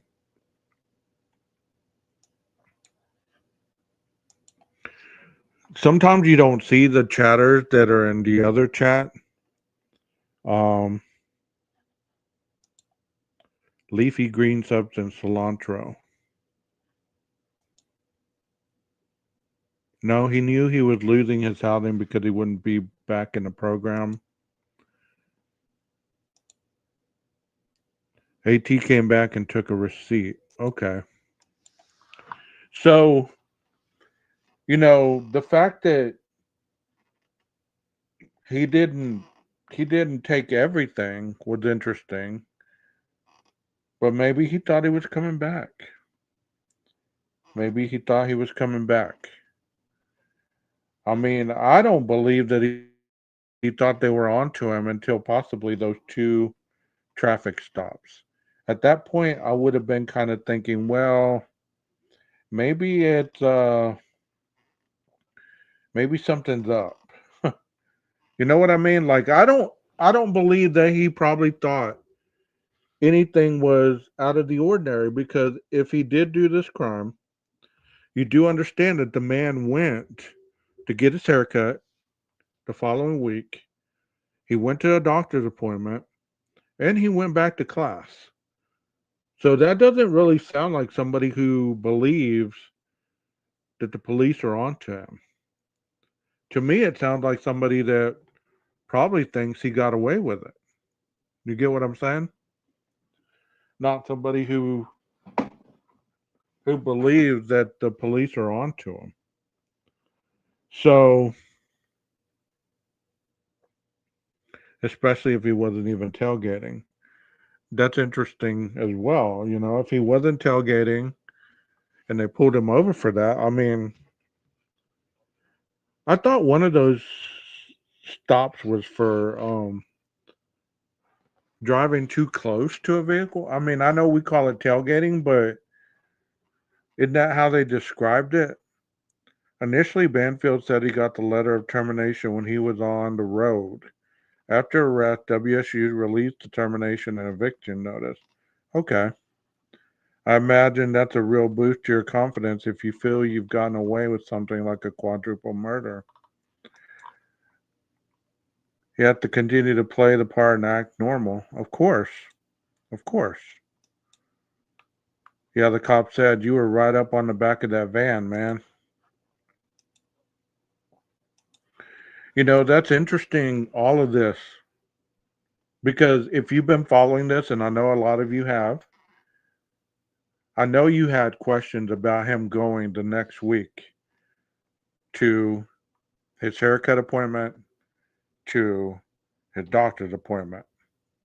You would believe that either his hairstylist would see any kind of cuts on his hands, maybe even notice any scratches on his neck, maybe any cuts on his face, anything like that. It looks like the man wore a lot of long sleeves, so I don't know if they would have been able to see any scratches on his arms or anything like that, or any cuts, if he had any. But most definitely, if he had anything around the neck area, any scratches, any kind of lacerations or anything, the haircut place would have been able to see that, I believe.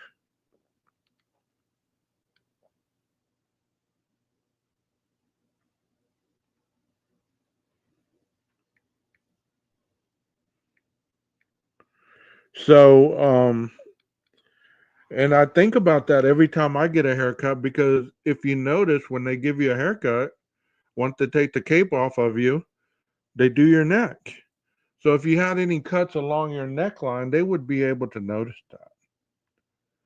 You get what I'm saying? So as far as the arms and everything, I believe the man wore a lot of long sleeves. So I don't think that you would have been able to see anything out of the ordinary if he had anything at all. Which, I mean, based on the 1031 photo, it didn't look like his hands were cut up in any way whatsoever. They might have been bruised, but as far as being cut up, I didn't, we only saw one hand. So there's been conversation about which hand that was, whether it was his left hand or his right hand, based on how he was facing the mirror. I believe it was his left hand. So if he was right-handed, maybe that's where all the cuts and scrapes and everything were. I mean, you just never know. But the fact that he had 6 weeks of a head start almost played into his favor. I mean, it almost did. Because 6 weeks is a long time, not only to get rid of evidence, to clean your vehicle, to do all kinds of stuff. But wouldn't you think it's weird if a man is going all around town with gloves on? I think the only one that may have had the scratch was Xana, or reportedly she was grabbing the blade instead of him. Yeah. What do y'all think about a grown man walking around town with gloves on everywhere he goes? And you're watching this as law enforcement. Do you view that as being odd at all, or do you view it as this individual's trying to hide his DNA? I mean, he's trying not to leave his DNA anywhere. Let's face it, BK was indeed weird. Yeah. I've known a lot of weird people too, though. They never killed anybody, but you know, if things that they say are that they line up and they're presented to the jury, and the jury believes more often than not that the evidence points in his favor, then he will be found guilty. If they don't, if there's only one juror that believes, no, there's no way, then the man will walk. But like I've told multiple people, and I've had this conversation with a lot of people that I talk about the case with, I said, even if he walks, even if he's innocent, there's been such a huge amount of stuff made about his trial. He's not going to be able to go back to live a normal life. You know what I mean? He's not going to be able to live a normal life. He's not going to be able to just walk down the street and be Brian Koberger again. Either they're going to ship him to a little town in the middle of nowhere, change his name. He's going to change his hairdo, keep his eyebrows trimmed. I don't know. He's not going to be normal. He's going to try, I'm sure. Like everybody has that ability if they are found innocent. But let's face it, his life pretty much is over. I don't see him being able to go back and be a PhD student, but I could be wrong. But he does have 2 degrees. He has a bachelor's and a master's. So, no, I don't interpret Asperger's as him being weird. I don't know. I interpret him as being socially awkward, if that makes sense. We've never been told if it's winter gloves or latex gloves. Okay, Kai says latex gloves. Yeah, autism. Yeah, I'm not tying that into the weird vibe. I'm saying that, he's socially awkward. And one of my guests before has a daughter who has autism, and she was saying that they don't interpret emotional things like other people. Like she gave the example, she could be making mac and cheese on the stove. The mac and cheese starts boiling over. She doesn't have the capacity to know to turn it off or turn it down without somebody telling her, because it's not on the box. She didn't read it. So therefore, she's incapable of just making that decision herself. So that was a great example, I thought, I really don't know what kind of gloves they were. But regardless, I would think that it would be a little odd, unless maybe that's your thing, He wasn't medically diagnosed before the crime was committed, so it shouldn't have any weight on it at all. If he walks, I still wouldn't like to be around him or have loved ones around him. And that's what I'm saying. There's going to be a lot of people that are going to hold this on him, and his life is pretty much over. I believe the inventory report stated nitro gloves. Okay. I don't think he's autistic at all. So those nitro are the kinds of mechanic shoes, those black ones, right? Because I have those in the truck, just in case I got to check the oil or, I have a flat tire or whatever. Kai says he's a psychopath. Did the defense ever get that motion to remove those words, psychopath and sociopath? Well, Casey Anthony is out living her best life now as an advocate. Great point, Phoenix. Great point. She's on TikTok all over the place.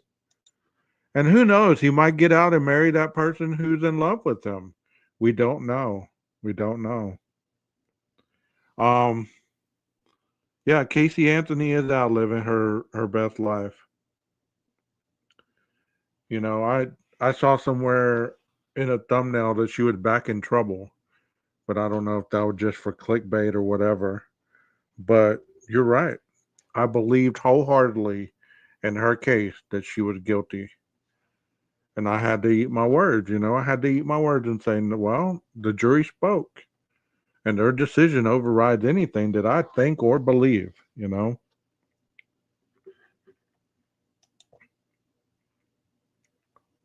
I think so. They weren't used. Okay, so they did get those removed.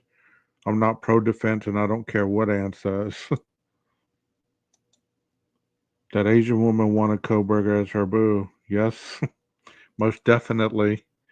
Yeah, they can't use them, but they weren't going to use them anyways. Okay. I couldn't remember. I appreciate that, guys.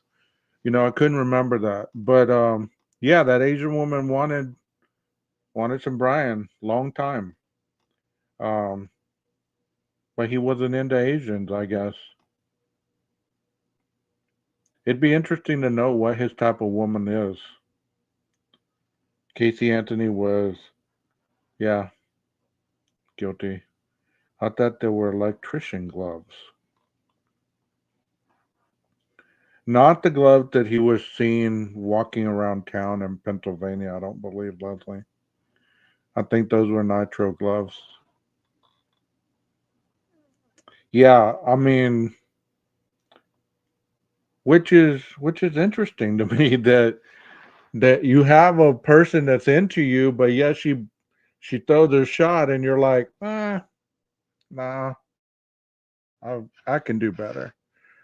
But he did boast at one point that he could have any woman he wanted. I think I remember hearing that at the very beginning. He was boasting about that. So I don't know. I don't know. Maybe BK was into DJs. I still can't believe she got off. Blonde cheerleader out of his league type. Okay. I can't believe she got off either. I watched the documentary. I did a little bit of research on that, and I thought, man, there's no way that this person is going to get off. She was lying to the police. They were catching in her lies and everything else. They went and looked in her vehicle. They found blood. They found all that evidence in the vehicle. And that goes to show you whatever defense lawyer you have, if they're good at convincing the jury, it doesn't matter what kind of evidence you have. And the same thing with the prosecution. It's all up to how the attorneys are going to present the case. And most cases are won on the opening arguments, opening statements. Most cases are won on the opening statements. It depends on how these attorneys are going to present this case. If they're going to use it as a being kind of like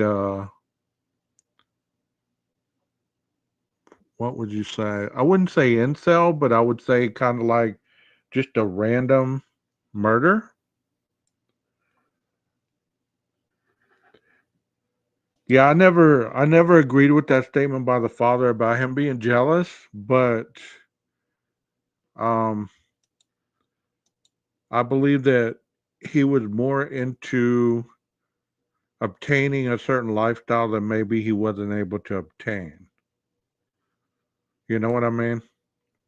If she didn't have Jose Baez as her attorney, she wouldn't have gotten off. I agree 100% with that. I agree.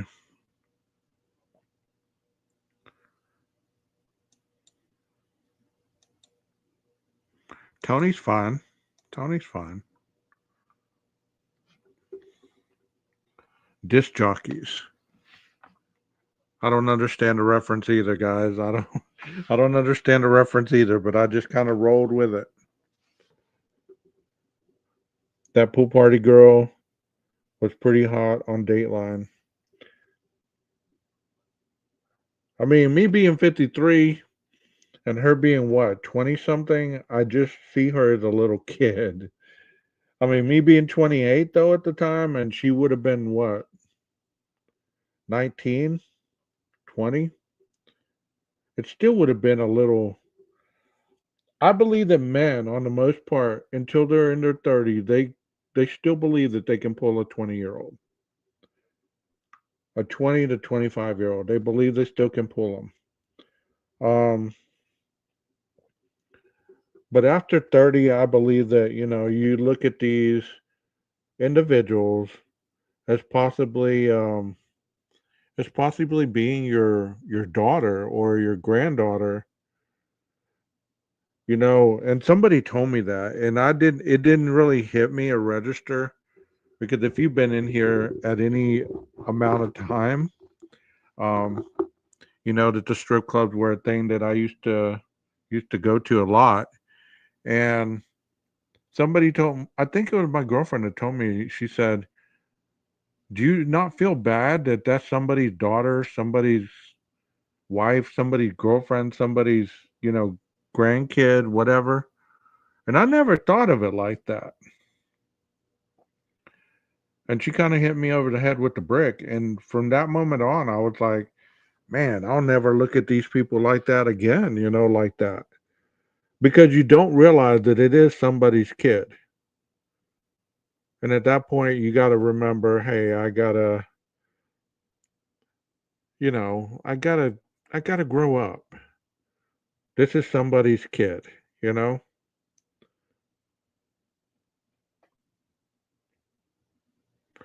And I'm not certain that he didn't have a hit list, Tony. I've gone over that with other people, maybe not in the chat, but I'm not certain that he didn't have other houses as a hit list. I mean, I have no way to prove that, but you know, I can agree with that. I remember being into a strip club once. The dancer would dance into that song that goes, "God is watching us from a Jesus." I don't know where Nina went. I hope that I'm not boring y'all too much. Um, I used to love going to strip clubs in my 20s, and one day I just looked at it differently. You're right. I started looking at it as, those are somebody's kids. That's somebody's daughter, you know. Plus, you know, the illusion, I don't understand it, but people get intoxicated and they think that they're going to pull somebody out of a strip club very often. If you do, you'll get charged with prostitution. Not that I know, but it's that type of environment. So, that's why in this case, when people attack the 20-year-old, the 19-year-old, I kind of have a little bit of a something to say about it because those are somebody's daughters.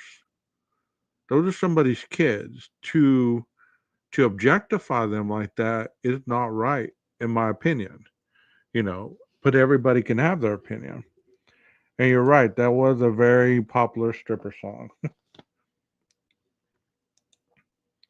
You said Jeff went at once with 800 in my wallet when I left, had enough money to buy breakfast at Denny's.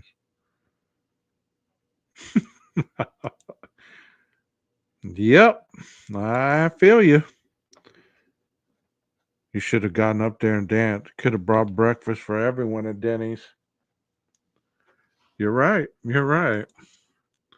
I remember that song, but I had no idea it was a popular stripper song. Yeah, it was.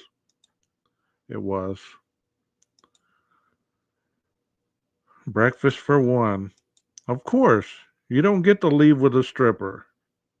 Where'd that comment go? Oh.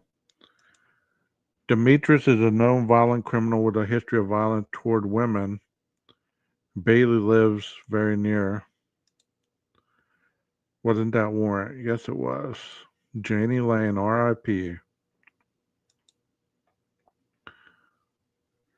R.I.P. Janie Lane. Jeff missed February. A penthouse was there. That's what they told you, Texas. You can in Odessa. What you know about Odessa? Jaguars and Rick Cabaret. What do you know about Odessa, Andy Libby? You leave with a stripper in Manila 12 gauge when I was over there. Okay. They love you long time. Didn't Demetrius and Bailey do all they could to save that guy's life? I loved I lived there for 9 years. All right, so you know about Odessa. Jaguars and Rick Cabaret. It's a very dangerous life. I mean, it really is. You don't realize how dangerous a strip club is until you actually step away from it and you realize all the stuff that's going through that place, drugs, trafficking, all that stuff. I mean,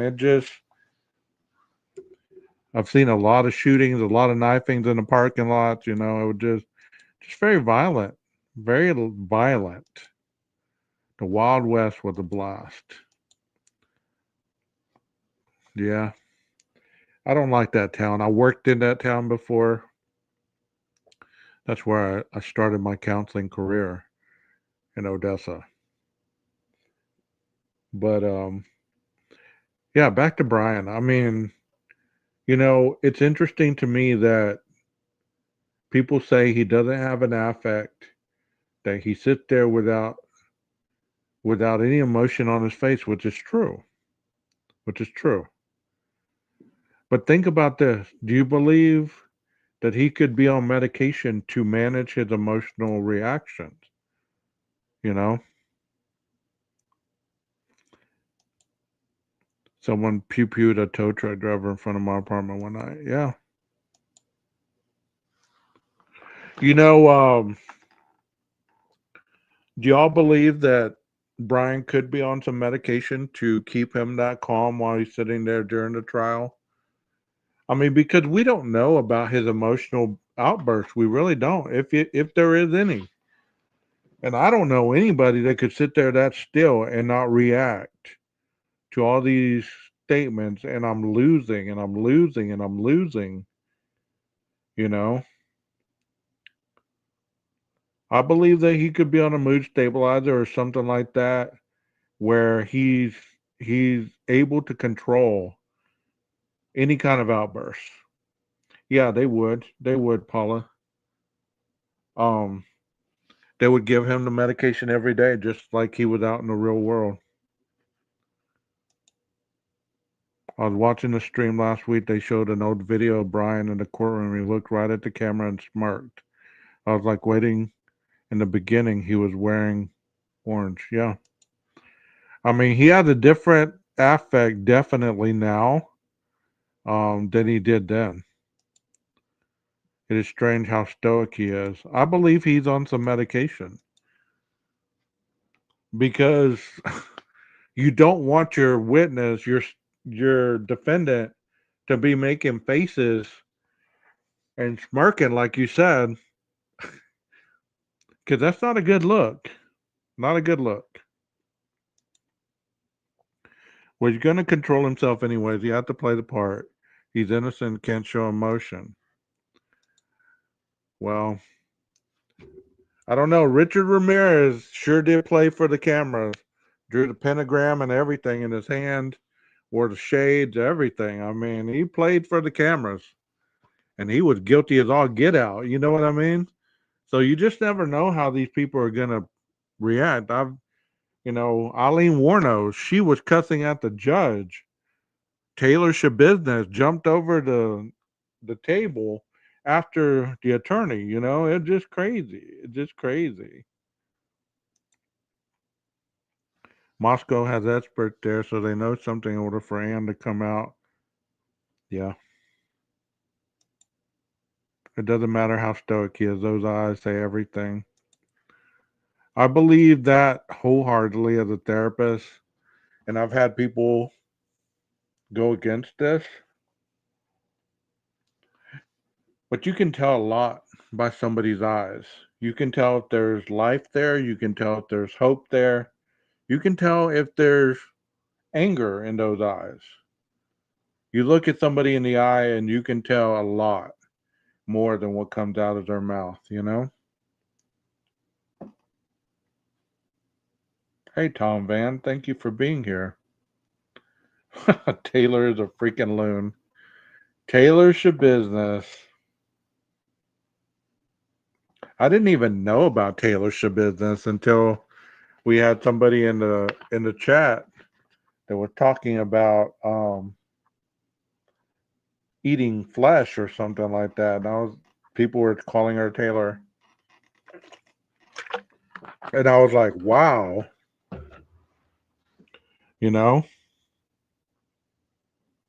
Well, thank you for being here, Allie. It's much appreciated. Thank you for your comments.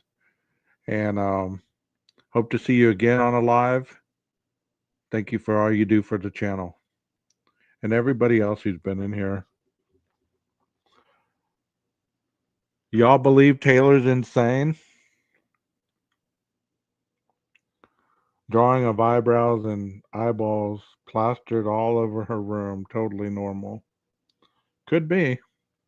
Girls that age They're really infatuated with eyeballs and makeup and stuff like that. I've been in a lot of young, not, I'm going to stop before I say this. I've had family members that are younger. So obviously, you go into the rooms and talk to them or whatever. A lot of young females have pictures of eyeballs, makeup, drawings of clothing, all this stuff. You know, I had to stop before that sounded pedo-ish.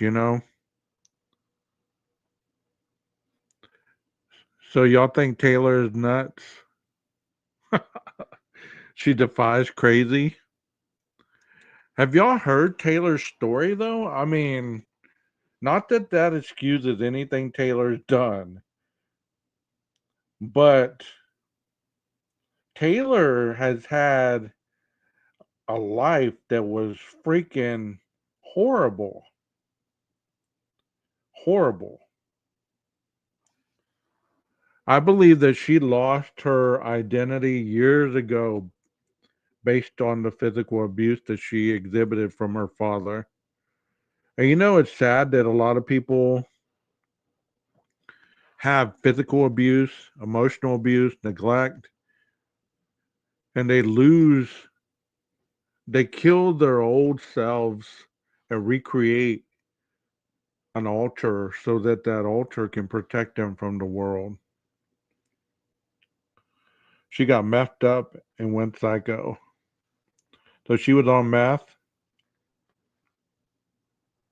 Okay. Wow. I didn't know that. I don't know where Nina's at. Maybe she's charging her phone. She said her phone was hot. So maybe that's what she's doing.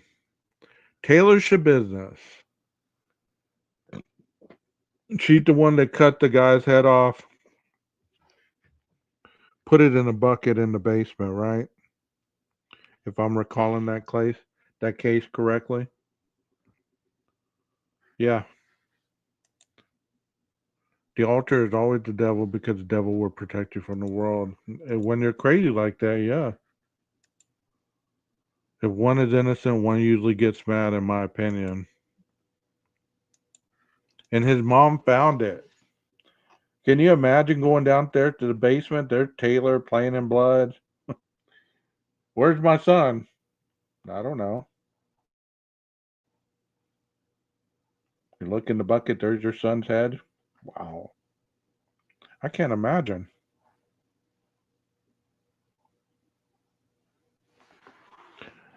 I think Taylor's to business with doing sexual strangulation when the guy, yeah. I believe that that's what happened too. I remember that case that they were doing I don't even remember what that's called, but it's where you choke each other out till the last minute when you're about to finish, and she just kept choking him, killed him.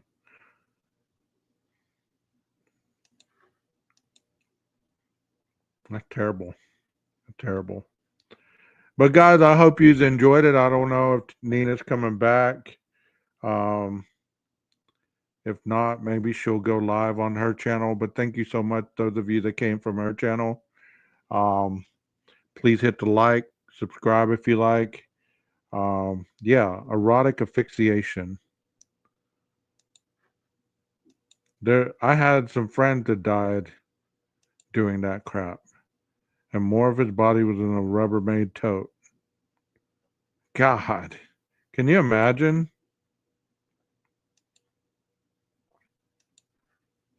Thank you, everybody. Make sure that you hit the like button on the way out. That way we can get this into the algorithm, I guess, if it actually works. I don't know if that has anything to do with it or not. But I hope you've enjoyed the content. I hope you've enjoyed the chat. We do agree to disagree in here, and everybody's welcome. So if you've been watching from afar, please come in. Let us know what you think about the cases that we do cover. Once again, my name is 12 Gauge, and this is 12 Gauge Investigative. Y'all have a wonderful night. Maestro, cue cue that music.